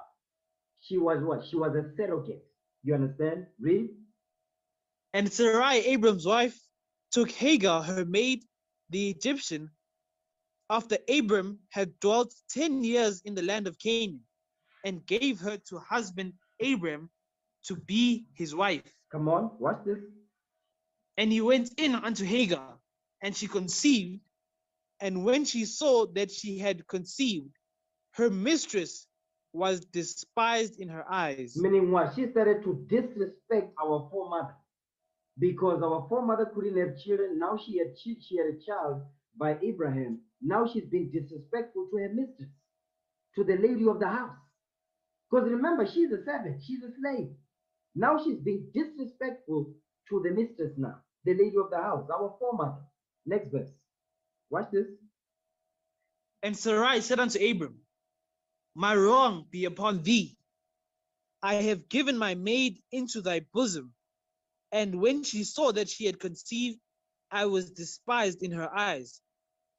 The Lord judge between me and thee. So now she's saying, listen, actually, I was wrong to give you this woman. Now that she has conceived, she bare a child, now she's disrespectful unto me. That's what she's saying. Next verse, verse 6 now. Watch what Abraham says to this thing. But Abram said unto Sarai, Behold, thy maid is in thy hand. You see what he said? He said, listen, she's yours. She's yours to command. You understand? She's your servant. That's what he's saying. Meaning what? You have power to do whatsoever you must do with her. That's what he's saying. Read. Do to her as it pleaseth thee. Because she's the lady of the house. And this handmaid, she was being disrespectful. Meaning what? She forgot her place. You understand? Read. And when Sarai dealt hardly with her, she fled from her face. You see that thing? When Sarai dealt hardly with her, meaning what? She made sure to listen, because Abraham gave her what? Gave her the carte blanche to do whatsoever she must do, because this woman was disrespecting him. You understand? Because Abraham had power. Guess what? Sarai also, that power was bestowed on her to deal with the servants when they were going off, being disrespectful. You understand? But in order for Sarai to be able to have had that power, guess what she was getting it from? From Abraham. Because she submitted herself completely to Abraham. because she knew where the power is. You understand? The virtuous woman will understand that thing. You understand? Watch this. Give me the book of 1 Timothy chapter 2 verse 9. 1 Timothy 2 verse 9. The virtuous woman understands her role. You understand? This is the role of the virtuous woman. She understands that if I submit myself to this power, to this head that is set over me, these are the things that I'm going to have. And the role that I have to play, I need to make my Lord look good. You understand? That's the beautiful thing. Because our job as men, our job is to make Christ look good.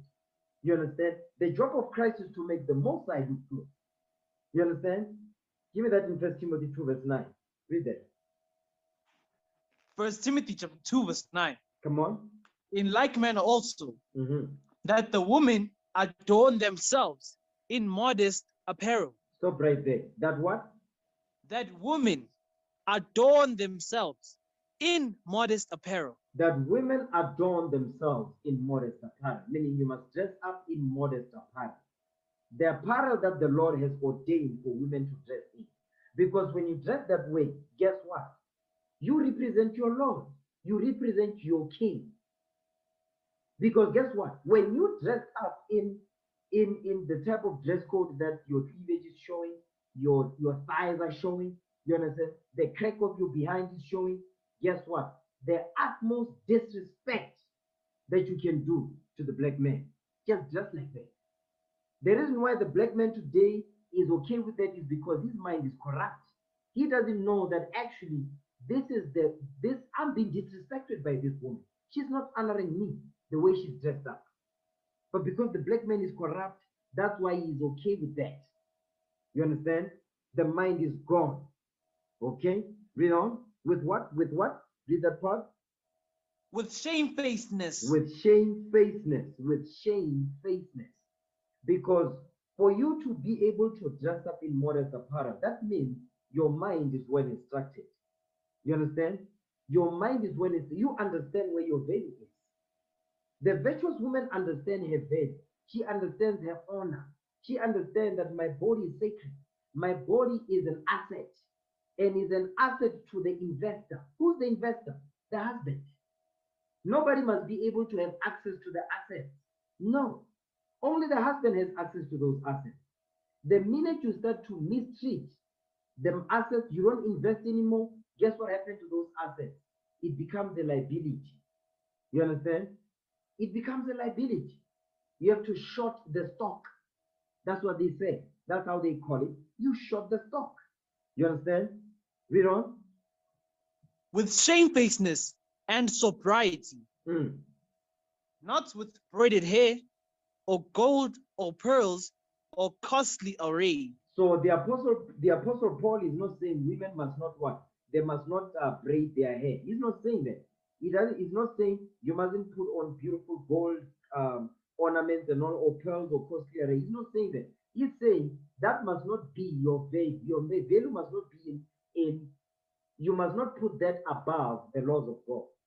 I'll give an example. Today, when you see our sisters, they dress up. And the way they dress up, first, they don't dress up in modest apparel. The reason why they dress up in all of the Israel, men can see that. But the way they dress in a promiscuous way because they think if I dress like this, men will love me. Men will actually make me to be someone honorable. No. So their mind is only on the outward appearance. But the outward appearance is a testament to what's inside. If you dress modestly, it shows that something is going on in your spirit. You're trying to change. You understand? Read on, verse 10. Verse 10. But which becometh woman professing godliness with good works. You see that thing? So not only must you dress modestly, but your speech must profess godliness with good works. You must have good works. That's your role. You must have good works in the body. You must have good works in your household. You understand? To honor and reverence your husband. You understand? Watch this. Give me 1 Timothy 2, jump down to verse 11, in fact. Verse 11. Because your role as a virtuous woman Your job is to understand that when I submit, guess what? I'm becoming an asset. I'm building with my Lord. I'm building with my King. You understand? The minute you start to go against this, you start to dress immodestly, guess what you are doing? You are pulling the house down. You are plucking the house down. You understand? That's why you ever notice, a lot of the times you notice that our sisters, even the black man that is his mind is corrupt, is in the world. The way he behaves, you see him just doing things that are out of character. You understand? And the people looking at the woman, they say, no, but she's a good woman. They are not looking at it spiritually. That woman is the devil the Bible speaks of. So this man is actually reacting. He's throwing tantrums based on how this woman is behaving. He just doesn't know how to explain what he's saying. He doesn't know how to explain how he feels when he looks at this woman. He can't explain it. It's a spiritual thing. It needs a spiritual man to look at it, to be able to explain it. But he will behave out of character. Why? Because there's something off about how this woman is behaving. And I don't know what it is, and I don't know how to fix it. Hence the frustration. You understand? Verse 11. 1 Timothy chapter 2, verse 11. Let the woman learn in silence with all subjection. Read that again. Read that again, verse 11. What does the Bible say? 1 Timothy chapter 2, verse 11. Come on. Let the woman learn in silence with all subjection. It says, let the woman learn in silence with all subjection. Not with resistance, all subjection. What does that mean? Learn in silence with all subjection. Here's what it means by that. Give me Matthew 18, verse 3. Here's what it means. Learn in silence with all subjection. Okay? The book of Matthew chapter 18, verse 3. Read. And he said, verily, I say unto you, except ye be converted and become as little children, ye shall not enter into the kingdom of heaven. So Christ is giving a similitude of how you must be in this truth. You must learn in silence with all subjection.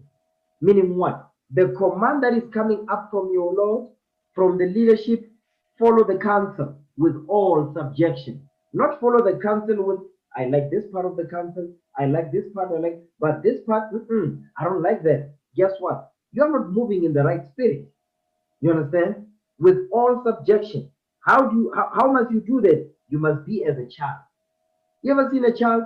A child, you say, okay, they will ask you, Daddy, what's that? That's the sky.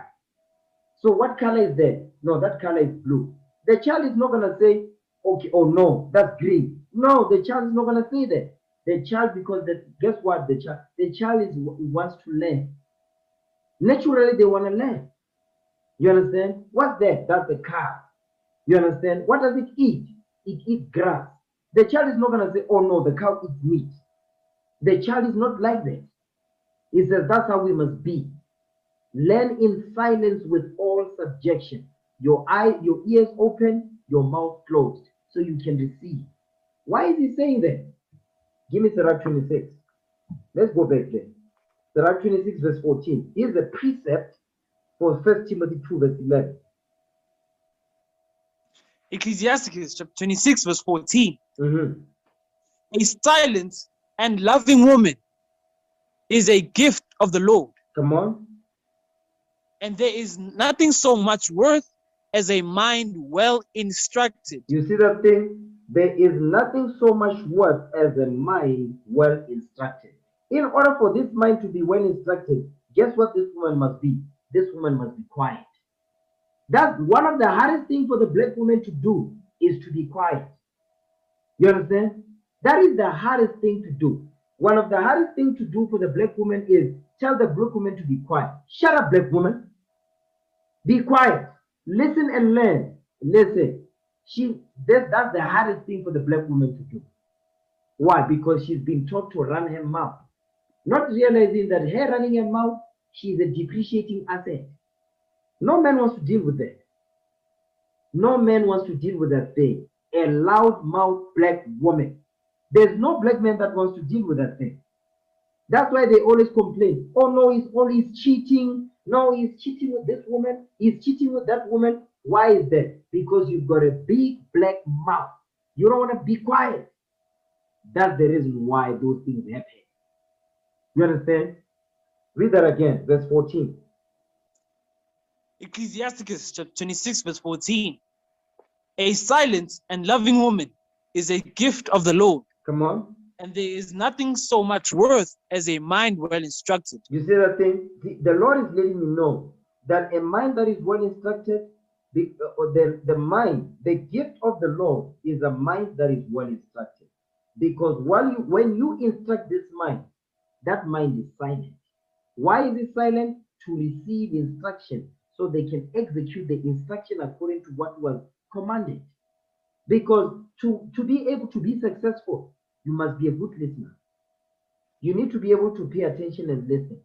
Because when you listen, guess what? You're going to be successful in when you execute the instructions. That's why it says listening is a skill. When you listen, you know how to, you get to follow the instructions well. You understand? That's why it says there's nothing so beautiful or worth than a mind that is well instructed. Read verse 15 now. Come on. Ecclesiasticus chapter 26, verse 15. Read. A shamefaced and faithful woman is a double grace, Mm. and her continent mind cannot be valued. And a continent mind cannot be valued. Why? Because this woman right here, she's what? She's silent, she's loving, and she's faithful. You understand? It says that's a double grace right there. It says that woman right there, you cannot put a price on that woman. You cannot put a price on a woman like that.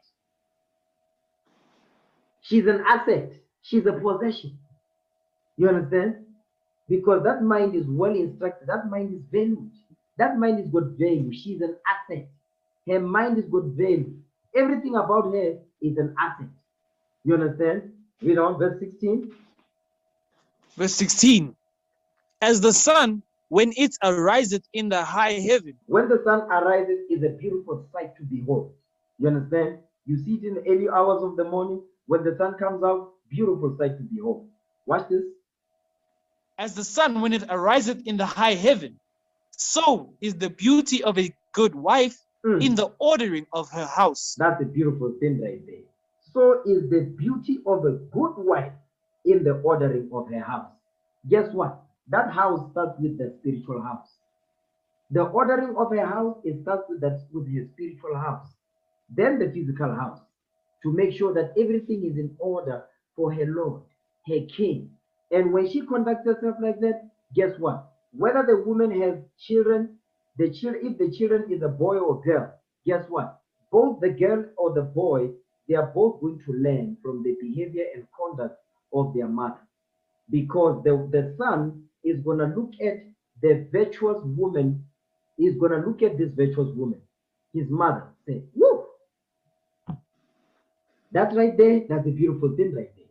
So guess what? When the son grows up, he's going to want to marry somebody just like her, just like his mother. And I don't mean that in a negative sense. No. Because he saw the way his mother treats his father. You say, wait a minute. Guess what? The daughter also, she's going to look at them and say, I want to be just like my mother.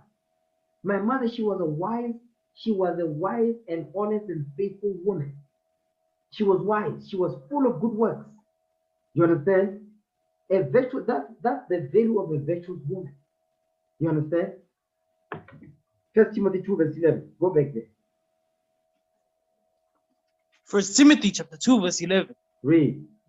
Let the woman learn in silence with all subjection. With all subjection. All subjection, not some, all subjection.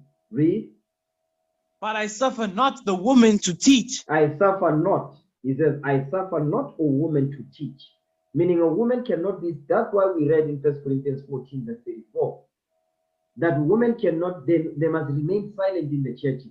What that means? No teaching. You cannot be teaching the men. You can't teach the men. You understand? That's what that law actually means. When it says women must keep silence in the church. So does that mean that you cannot greet the sister? Sister, how you doing? No. It's talking about the sisters cannot exalt herself above the men, and she cannot be teaching the men. But the sisters can teach.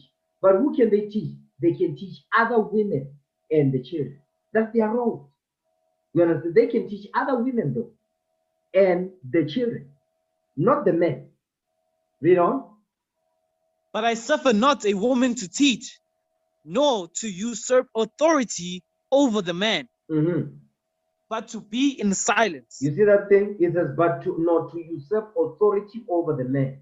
That's why in class, when I ask the sisters, I say, okay, I'm gonna ask the sister a question. She's not teaching. Because I heard some of you say, I don't know who it was. No, they must not be silent. No, you don't mean that. It's talking about they cannot. You see that part there? It says, no usurp authority over the man, meaning wanting to be above the man, but to be in silence. That's what the Apostle Paul was explaining. He was explaining to the church of Corinth and to Timothy. You understand? Read. For Adam was first formed, then Eve. You see that thing? Adam was formed first, then Eve was created out of Adam. Read on. And Adam was not deceived, but the woman being deceived was in the transgression. Because at that point, what was Eve doing? Eve was rebelling against Adam because she wanted to be equal or above Adam. When she did that, guess what? That's when she was deceived.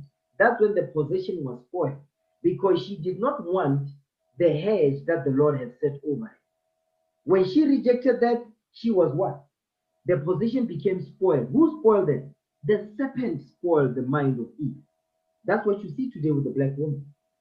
When she rejected that order that we read in the first point, that's exactly what happened. She was deceived. That's why today you see the black woman so deceived and crazy. Is because she rejected the order that was set up. Okay? Give it the book of Judith, chapter 8, verse 24. Judith, chapter 8, verse 24. In the Apocrypha. Judith 8, verse 24. Judith chapter 8, verse 24. Come on.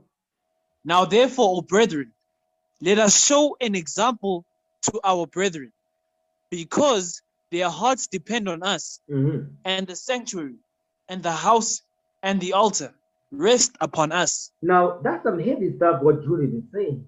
Because remember, Judith had a reputation, she had a good report among the men of Israel. When she spoke, you understand, we were able, our forefathers was able to listen because she had a good reputation. Whenever she opened her mouth, she opened her mouth with wisdom. That's why the man was, it's like a sister coming and say, I have an idea, such and such. We examine your record. Because when you come with that idea, guess what we're going to do? We're going to listen to it. We're going to give you time to explain it. But if there's always some issues with you, guess what? I'm not going to listen to nothing you say. Why? Because you just full of trouble. Okay? So, read verse 24 again. Judith chapter 8, verse 24. Come on. Now therefore, O brethren, let us show an example to our brethren, because their hearts depend on us, and the sanctuary, and the house, and the altar rest upon us. Because guess what? You need to understand that the nation of Israel is not made up of men only. It's made up of the women also, and the children. So guess what? As we are raising up, our job is to get ourselves right so we can teach the sisters to get their minds right, so they can be able to teach the children. Guess what? When we go to war, the job of the role of the sisters is to teach the younger sisters that are coming in and to teach the children, to be an example to the younger sisters that are coming in and to be an example to the children. Because if you want your children to model specific behavior, you need to what? You need to lead by example, because they're going to follow that example. You understand? So likewise, that's what our foremother Judith was saying. She understands the role that she has to play, that she has to be an example to those that are coming in, to the young women, you understand, and to the young girls that are coming in, to the children. So that you know that's why the sisters, they must be well studied. Why? Because when you are not there, when you go to war, when you go to work, whatever it is, she's the one that is sitting with the children. So her job is to make sure that she teaches the children How is she going to do that if she don't study, if she don't know the scriptures? How is she going to be able to be that righteous elder mother in the congregation to be able to guide the young women? How is she going to do that if she don't study? How is she going to do that if she don't submit herself under the leadership if she's not married? How is she going to do that? How is she going to become an asset? A virtuous woman thinks like that. You understand? But then Jezebel sisters, they don't think like that. When they hear what we say, guess what they think in their head? Oh no, I'm being oppressed. They were oppressing me. Women bashing. Listen, sit your simple behind down and learn something. Okay? Watch this. Give me Titus 2 verse 1. Titus chapter 2 verse 1. Come on. But speak thou the things which become sound doctrine. Okay, read verse 1 again. Read verse 1 again for me. Titus chapter 2 verse 1. Read. But speak thou the things which become sound doctrine. It says, speak thou the things which become sound doctrine. So the role of a virtuous woman is that she needs to what? Her speech must be according to what is written. This virtuous woman, she understands Joshua 1 and 8. She understands that her conversation must be as becometh the gospel of Christ. She understands that. Watch this. Give me that in Philippians 1. Philippians chapter 1, verse 27. Philippians chapter 1, verse 27. She understands this thing right here. Watch this. Philippians chapter 1 verse 27. Mhm. Only let your conversation be as it becometh the gospel of Christ, Come on. that whether I come and see you or else be absent, I may hear of your affairs, that ye stand fast in one spirit, in one spirit, with one mind, striving together for the faith of the gospel. You see that thing? Your conversation must be as becometh the gospel of Christ. What is the gospel of Christ? The laws of God. That's the gospel of Christ. So your conversation must be about God's commandments. That's why it says, speak thou the things which become sound doctrine. The gospel of Christ is sound doctrine. Go back to Titus 2 verse 1. Titus chapter 2 verse 1. Mhm. But speak thou the things which become sound doctrine. You see that thing? The things that become sound doctrine is the gospel of Christ. Jump down to verse 3 now. Titus chapter 2 verse 3. The aged women likewise, Mhm. that they be in behavior as it becometh holiness, Come on. not false accusers, not given to much wine, teachers of good things. That's the role of the virtuous woman. The role of the virtuous woman, she understands that, guess what? She must be in behavior as becometh holiness. Meaning her conduct, her mannerism must be according to what? According to the laws of God. She must what? She understands the order that the Lord has set up. What we read in Sirach 26, verse 13, Sirach 26, verse 16, she understands that. She understands her role. She understands that she must learn in silence with all subjection. You understand? She understands that she must open her mouth in wisdom. She must know, she understands that if I submit myself, if I conduct myself according to what this Bible says, I will be an asset to my Lord, my King, and I'm going to be an asset to my nation. The younger women that are coming in, the children that are coming in. You become an asset. You understand? It says, not false accusers. Meaning, don't gossip. Don't be running your mouth. If you don't have anything to say, just be quiet. Okay? But when you open your mouth in wisdom, the laws of God. You understand? That's how you're going to build a good report. Okay? Not given too much wine, teachers of good things. Your role is to teach the good things. Give me that in Romans 7 verse 12. There must be teachers of good things. Teachers of good things. Romans chapter 7 verse 12. Romans chapter 7 verse 12. Mhm. Wherefore the law is holy, and the commandment holy, and just and good. You see that thing? The laws of God is holy, and the commandments they're holy, and they are just and they are good. So you must be teachers of the laws and the commandments of God. That's what it means. It's the teachers of good things. Watch this. I want to go back to that part when it says, not given too much wine. Watch this. Sirach 26. This is the opposite of the virtuous woman that we're going to touch on.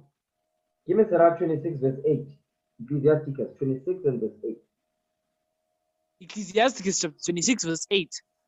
A drunken woman and a gadder abroad causeth great anger, and she will not cover her own shame. You see that thing? A drunken woman and a gadder abroad.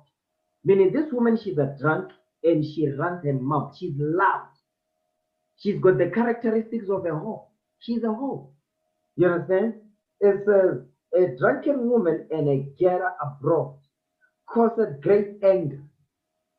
That's why when a woman is drunk, when a woman is loud, she's disrespectful. That's the filth in Isaiah 4 and 4. Guess what? It says that type of woman causes great anger because that's some Jezebel demon. Okay? She will not cover her own shame. What is the shame? She's drunk and she's loud. Drunken woman and loud woman, they will not cover that shame because she's an ostrich. The head is in the sand, her bums are out. She thinks nobody can see it. You understand? That is the opposite of a virtuous woman. That is the opposite of a virtuous woman. Watch this. Let's go back. Let's go back to Titus 2. Read verse 3 again. Titus chapter 2 verse 3. Mm-hmm. The aged woman likewise, that they be in behavior as it becometh holiness, not false accusers, nor given to much wine, teachers of good things. Teachers of good things, teachers of the laws of God, conduct, speech, dress code. You understand? Making sure that the house is in order, how to serve the man. Let me repeat that again. How to serve the man. Okay? By the way, we're going to meet as a congregation on the 28th. Sisters, you need to be instructed on how to serve. Okay? Everything is going to be laid down for you so that the next time you know how to do it right. Okay? Read on. Come on. Verse 4.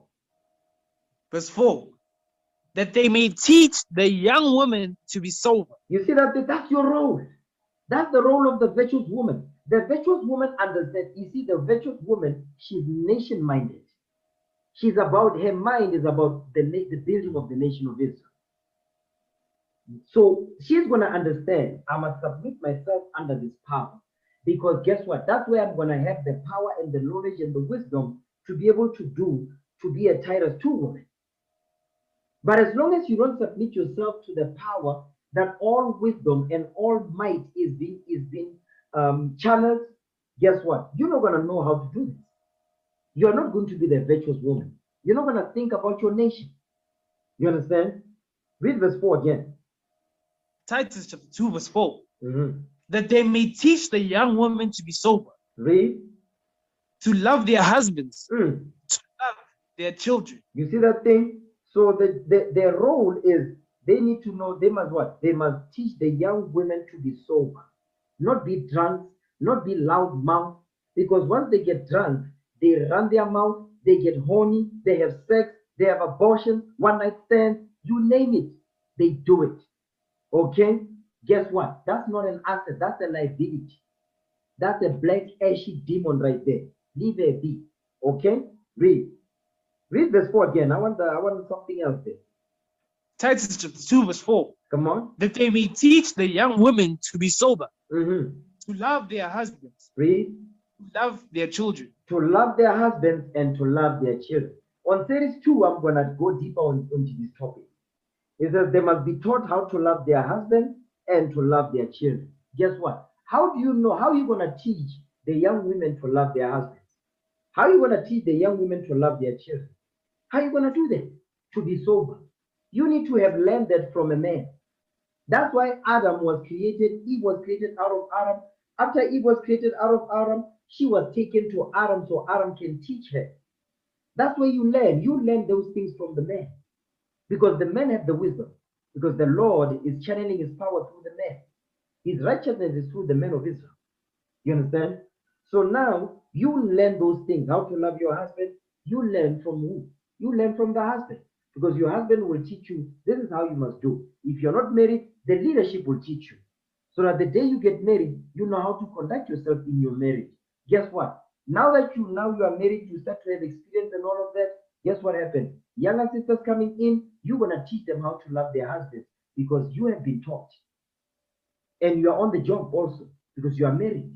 And if you're not married, you have experience in this too of being subject to the leadership to teach you how to deal with the younger sisters coming in, how to deal with the children.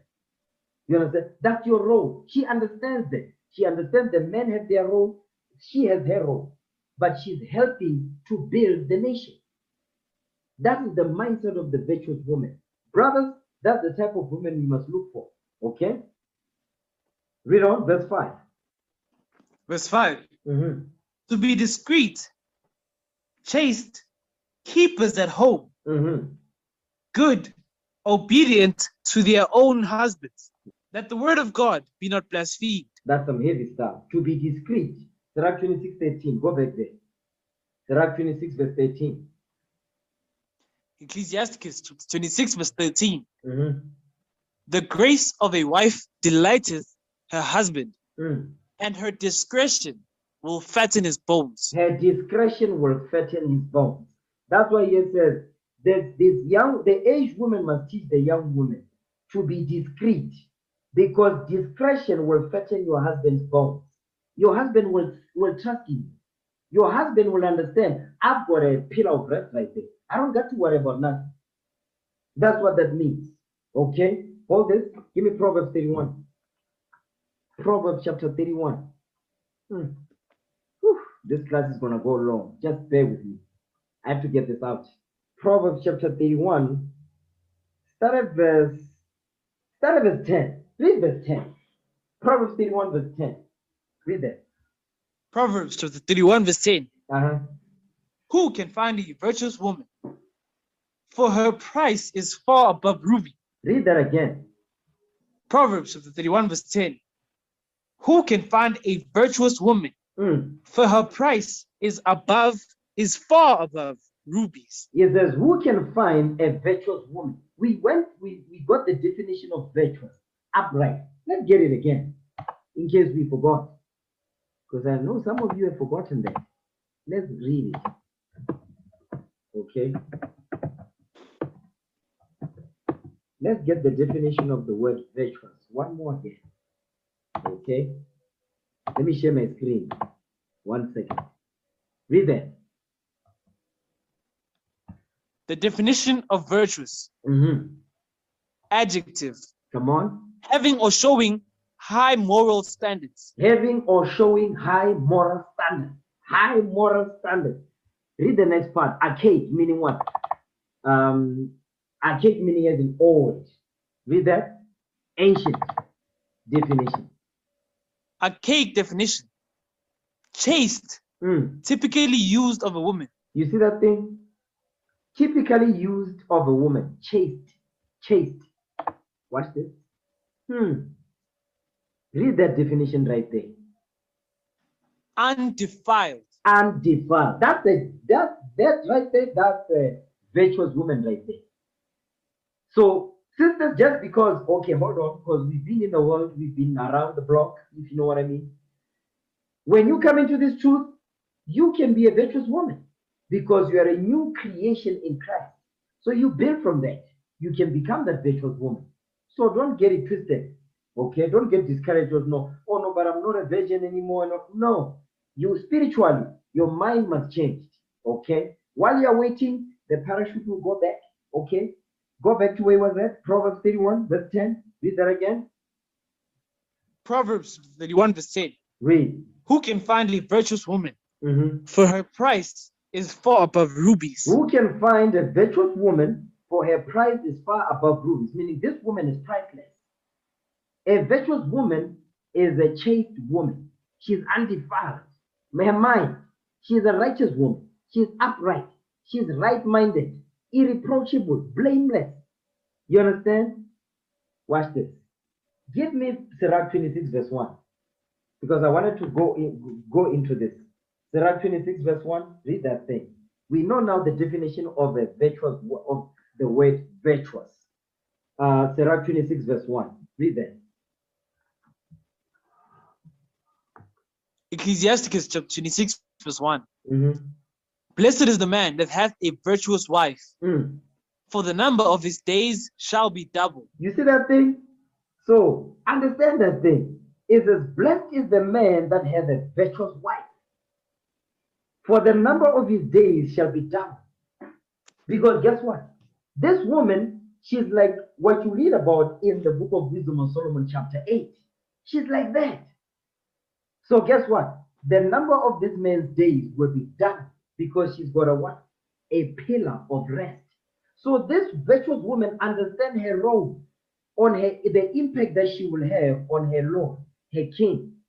So guess what? She will tailor herself to make sure that I don't stress this man out. I don't stress my husband out. You understand? I must respect and honor him. I'm not saying you're not going to have disagreement. You will, but the way you deal with it is gonna the way you deal with the disagreement is gonna determine whether you are the black ashy demon or you are the double grace, which is a gift of the Lord. It's up to you. The choice is yours, because the way you deal with it is gonna determine which category you fall under: the black ashy demon Jezebel or the virtuous woman who's a double grace, the gift of the Lord. Okay, read that again, verse 1, Sirach 26 and 1. Come on. Ecclesiasticus chapter 26, verse 1. Mhm. Blessed is the man that hath a virtuous woman, for the number of his days shall be double. Read verse 2. A virtuous woman rejoiceth her husband, and he shall fulfill the years of his life in peace. You see that thing? That's a beautiful thing right there. Okay? Read that part again, verse 2. Ecclesiasticus chapter 26, verse 2. Mhm. A virtuous woman rejoiceth her husband, and he shall fulfill his years of his life in peace. You see that thing? A virtuous woman rejoices her husband. Like wisdom, we read in Wisdom of Solomon, chapter 8. You will rejoice your husband. It says, and he shall fulfill the years of his life in peace. Listen, if you don't have peace of mind, because guess what? When you get married, you don't have peace of mind, you don't have a virtuous woman. You have a demon on your head. You understand? Read on, verse 3. Verse 3. A good wife is a good portion, which shall be given in the portion of them that fear the Lord. You see that thing, brothers? If you want to see if your wife is a gift of the Lord, you need to actually reflect back on yourself. Okay? Because she's a reflection of you. If she's an ashy black demon, guess what you are? You are an ashy black devil. Read that again, verse 3. Ecclesiasticus chapter 26, verse 3. Uh-huh. A wife is a good portion, which shall be given in the portion of them that fear the Lord. A good wife is a good a good wife is a virtuous woman. A good wife is a virtuous wife. Okay? It says, which shall be given in the portion of them that fear the Lord. A virtuous woman will be given to a virtuous man. Sarah will be given to Abraham. Jezebel will be given to Ahab. That's how it goes. Watch this. Sirach 26, verse 23. Ecclesiasticus 26, verse 23. This is what I mean by that. Sirach 26, 23. Read that. Ecclesiasticus chapter 26, verse 23. A wicked woman is given as a portion to a wicked man. You see that thing? Hold on. A wicked woman is given as a portion to a wicked man. Jezebel will be given to Ahab. Sarah will be given to Abraham. That's just how it goes. Read. But a godly woman is given to him that feareth the Lord. You see that thing right there? But a godly woman, a virtuous woman, will be given to them that fear the Lord. If you don't fear the Most High God, guess what? Your portion will be what? That wicked Jezebel demon woman. And she will make your life a living hell. Understand that thing. Watch this. Go back to Titus 2, verse 5. Titus chapter 2, verse 5. Titus chapter 2, verse 5. Mhm. To be discreet, chaste, keepers at home, Mhm. good, obedient to their own husbands, that the word of God be not blasphemed. That the word of God be not blasphemed. You understand? Good, chaste. Keepers at home. You understand? They must also what? Know how to love their husband. They must be taught to do that. Watch this. Go back to Proverbs 31 verse 10. Okay? Proverbs 31 verse 10.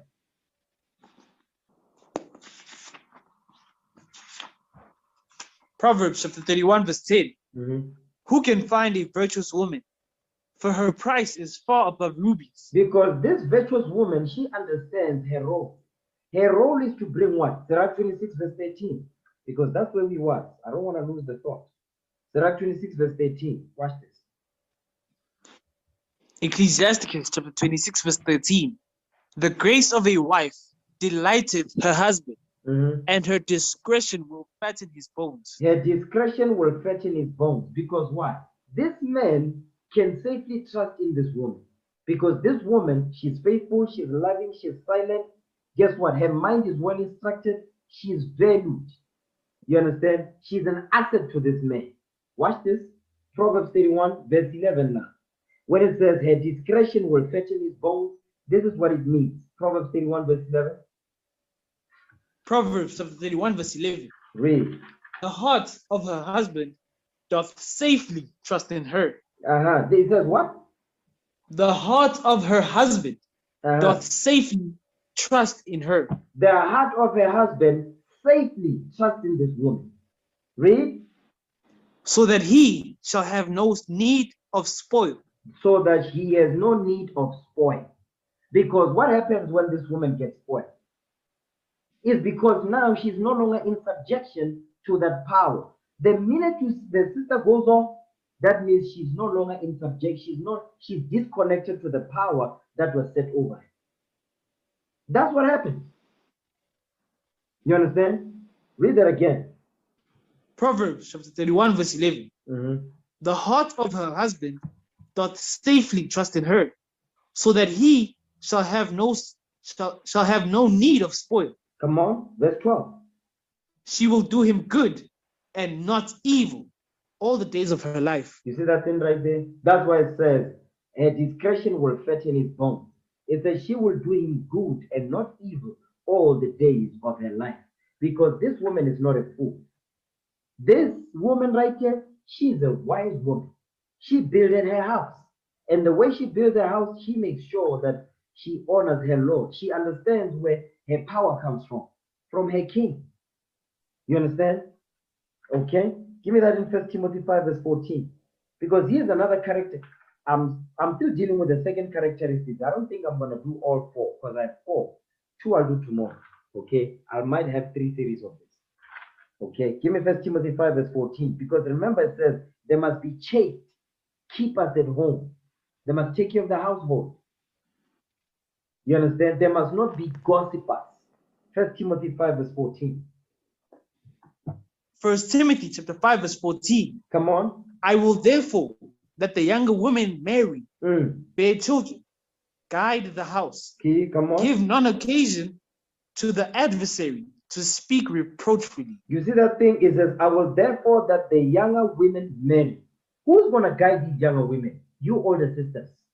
Your job is to teach these young women to be sober, to love their husbands, to love their children, to be chaste, keepers at home, obedient to their own husband, that the word of God be not blasphemed.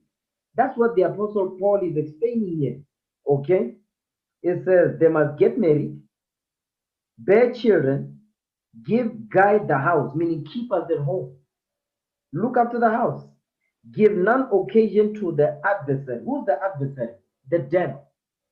To speak reproachfully, meaning what? Speaking disrespectfully to the Lord, to the man that is set over you. Sirach 26:16. They must guide the house and give. Because when they are guiding the house, they are taking care of the house, the children. You understand? Even if you are working. Here's another thing. Because here's another thing that couples, they usually fight about. The man is working, the woman is working.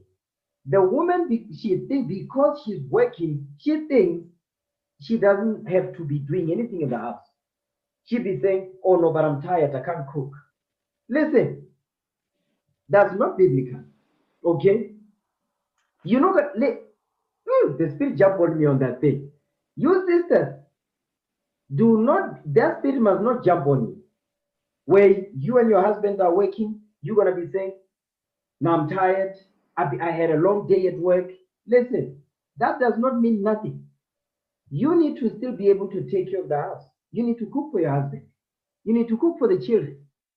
You become that high value wife. If you want to be that virtuous woman, that's exactly what you must do. Because one of the things that couples fight, you understand, is this. Is because today, if you notice, the black women, they are more educated than the black men. I'm talking about Esau's education now, the education of our oppressors. So because of that, they look down on the black man. That's what's going on in the black community. The black women that have degrees and all of that, they are earning big bucks more than the black men. They look down on the black man. They disrespect the black man. So much so that even in the house, they say, I wear pants in the house because I earn more than you. Guess what? What you earn, guess where it goes? It goes to your husband, in case you didn't know. What you earn goes to your husband. You understand? I hope you understand it. I hope you know that thing. It belongs to the house. You understand? So what you need to understand, do not be looking down on the black man. Okay? Don't be looking down on the black man. All right? Because that's another thing also. You find that the woman is CEO in the company. She is a big shot. When she gets home, she still wants to behave as though she's still at work, bossing people around. No. When you get home, you switch to wife mode. You switch to wife mode. You understand that's your Lord. Even if your Lord is not earning as much as you earn, even if your Lord is not working the type of job that you work, but guess what? You must still submit yourself to that man. Let me say that again. You must still submit yourself to that man, reverence that man, respect him, honor him. That says the Lord. Your degrees don't mean nothing in the sight of the Most High. Your value is what we are going over, because I don't want to hear these problems going forward. Because in the future, I know some Jezebel sister will pop up. Guess what? We're going to shut it down. We're not going to have that. I'm educated. You're not going to tell me nothing. Listen, sister, keep it moving. Get the hell out of here.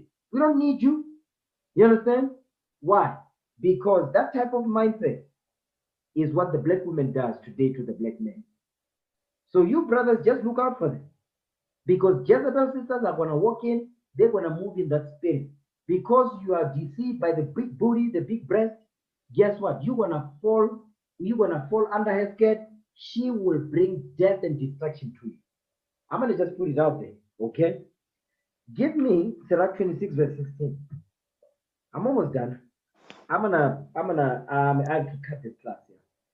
Okay, let me just finish the second characteristics of a virtuous woman.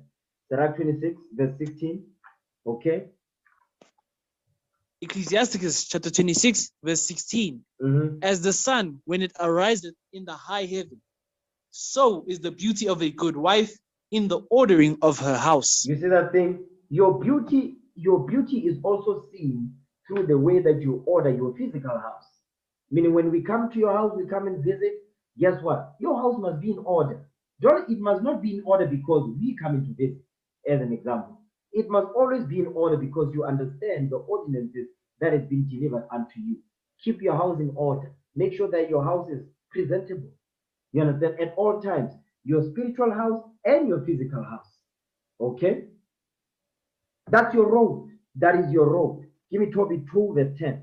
Tobit chapter 2 verse 10. Read that. Tobit chapter 2 verse 10. I'm going to be rushing through this one. Tobit 2 verse 10. Read that. Tobit chapter 2 verse 10. And I knew not that there were sparrows in the wall, and mine eyes being open, the sparrows muted warm dung into mine eyes, and a whiteness came in my eyes, and I went to the physicians, but they helped me not. Moreover, Achiacharus did nourish me until I went to Elamius. So what's happening is that Tobit went blind. Tobit was blind for 8 years. Tobit was blind for 8 years. Okay? Now watch what Watch what this woman does. This is the virtuous woman right here. Watch this thing. Next verse. The sisters, pay attention to this thing. Verse 11. Verse 11. And my wife Anna did take woman's work to do. You see that thing? Woman's works. Meaning what? This woman was not a fool. This woman had a skill. She had a skill.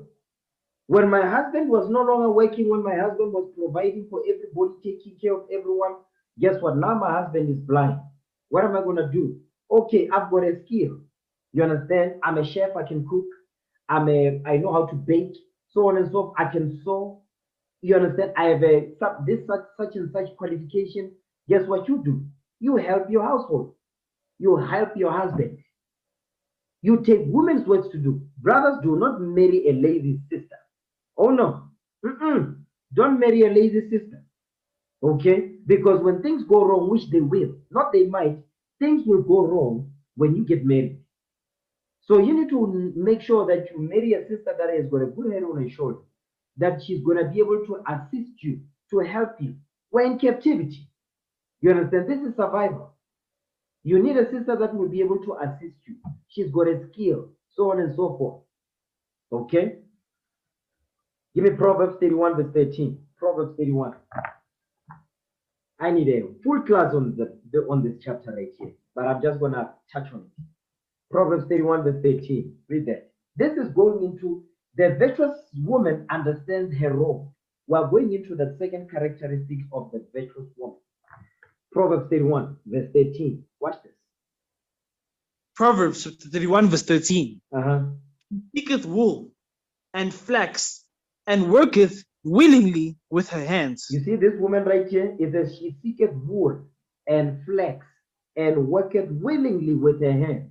That means this woman, she has women's works to do. She's not a lazy woman. You understand? She's always busy making sure that her house is in order, her children are looking glorious, her husband is in proper order. You understand? Watch this, read on. Verse 14. She is like the merchant's ships.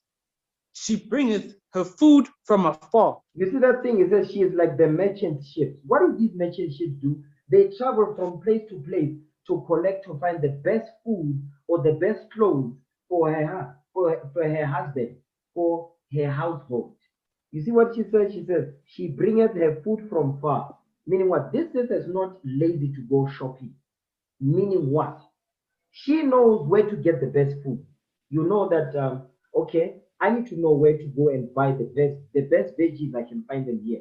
The best fruits, I'll find them here. The best meat is going to be found there. She's not afraid to travel distances to go and look for the best of the best for her household.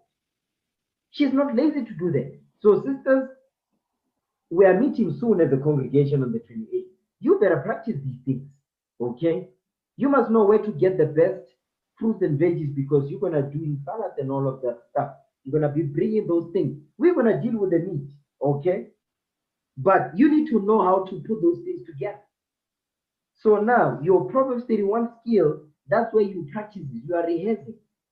You need to know where to find the best vegetables, the best fruits, where you're going to make the salad, you're going to make and all of that, because we have herbs, how to make these things.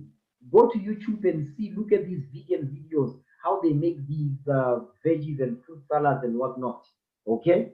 Read on. Verse 15. Verse 15. She riseth also while it is yet night. Stop right there. And giveth. Hold on. She does what? She riseth also while it is yet night. Meaning what? She wakes early in the morning. She wakes up early while it is yet night. While everybody's sleeping, she's up. I'll give an example of that. Me, when I was still a boy, when I was still living in Limpopo and all of that, one thing that I noticed, right, is that it didn't matter whether I was in high school, whether I was in primary, especially when I was in high school, because we used to wake up very early to go and study, okay? And what I would notice is that I would wake up very early, you understand? 4 o'clock I'd be up. Guess what? I would be hearing footsteps in the yard. Like, who's up at this point? Guess what? My mother. I was like, when does she sleep? She 3 o'clock, she's already up. Okay, she's already doing things in the house. By the time everybody wakes up, the food is ready. And when everybody goes to sleep, she's the last person to go to sleep. The whole day she's busy. She goes to the bushes to get wood. She goes to the well, she gets water because we struggle with water in the Bundus, obviously. The whole jackal back in the Bundus, we have big yards. She will sweep the whole yard first thing in the morning, wake up in the morning, there's no footsteps. The whole yard is swept. Listen, she does that on it every day. My mother, she's what? She's almost 80 years old now. Guess what? She's still doing that. Okay? She's still doing that. But what I'm saying is that's the culture that is there in the Bundus, you see. The Proverbs 31, it comes natural to them. The Proverbs 31 spirit, it comes natural. Another example. There's another sister. She's from Maputo. Okay? She sells in Boulder. She sells there in Midrand where we teach. And she sells peanuts, she sells mini meal, she sells a whole lot of stuff. And that woman, right? That woman, listen, that woman she works. That woman, she's a hustler. That's the Proverbs 31 woman. She don't know the scripture, but she's moving according to what is written. And she was pregnant once. Okay, I saw her, she was pregnant, and she was still carrying that big container, like that big bucket on her head. She'll be moving the whole of Borders, selling mini meal, selling beans, like the ones the ones that they boil and all of that. She'll be selling that. She'll be doing rounds, the whole of Borders, moving to the taxi rank, going to the malls, listen, she'll be doing as many rounds as possible, and the bucket gets empty. She comes round 2, round 3. She was pregnant doing that. She gave birth. Guess what? She was doing what I saw her.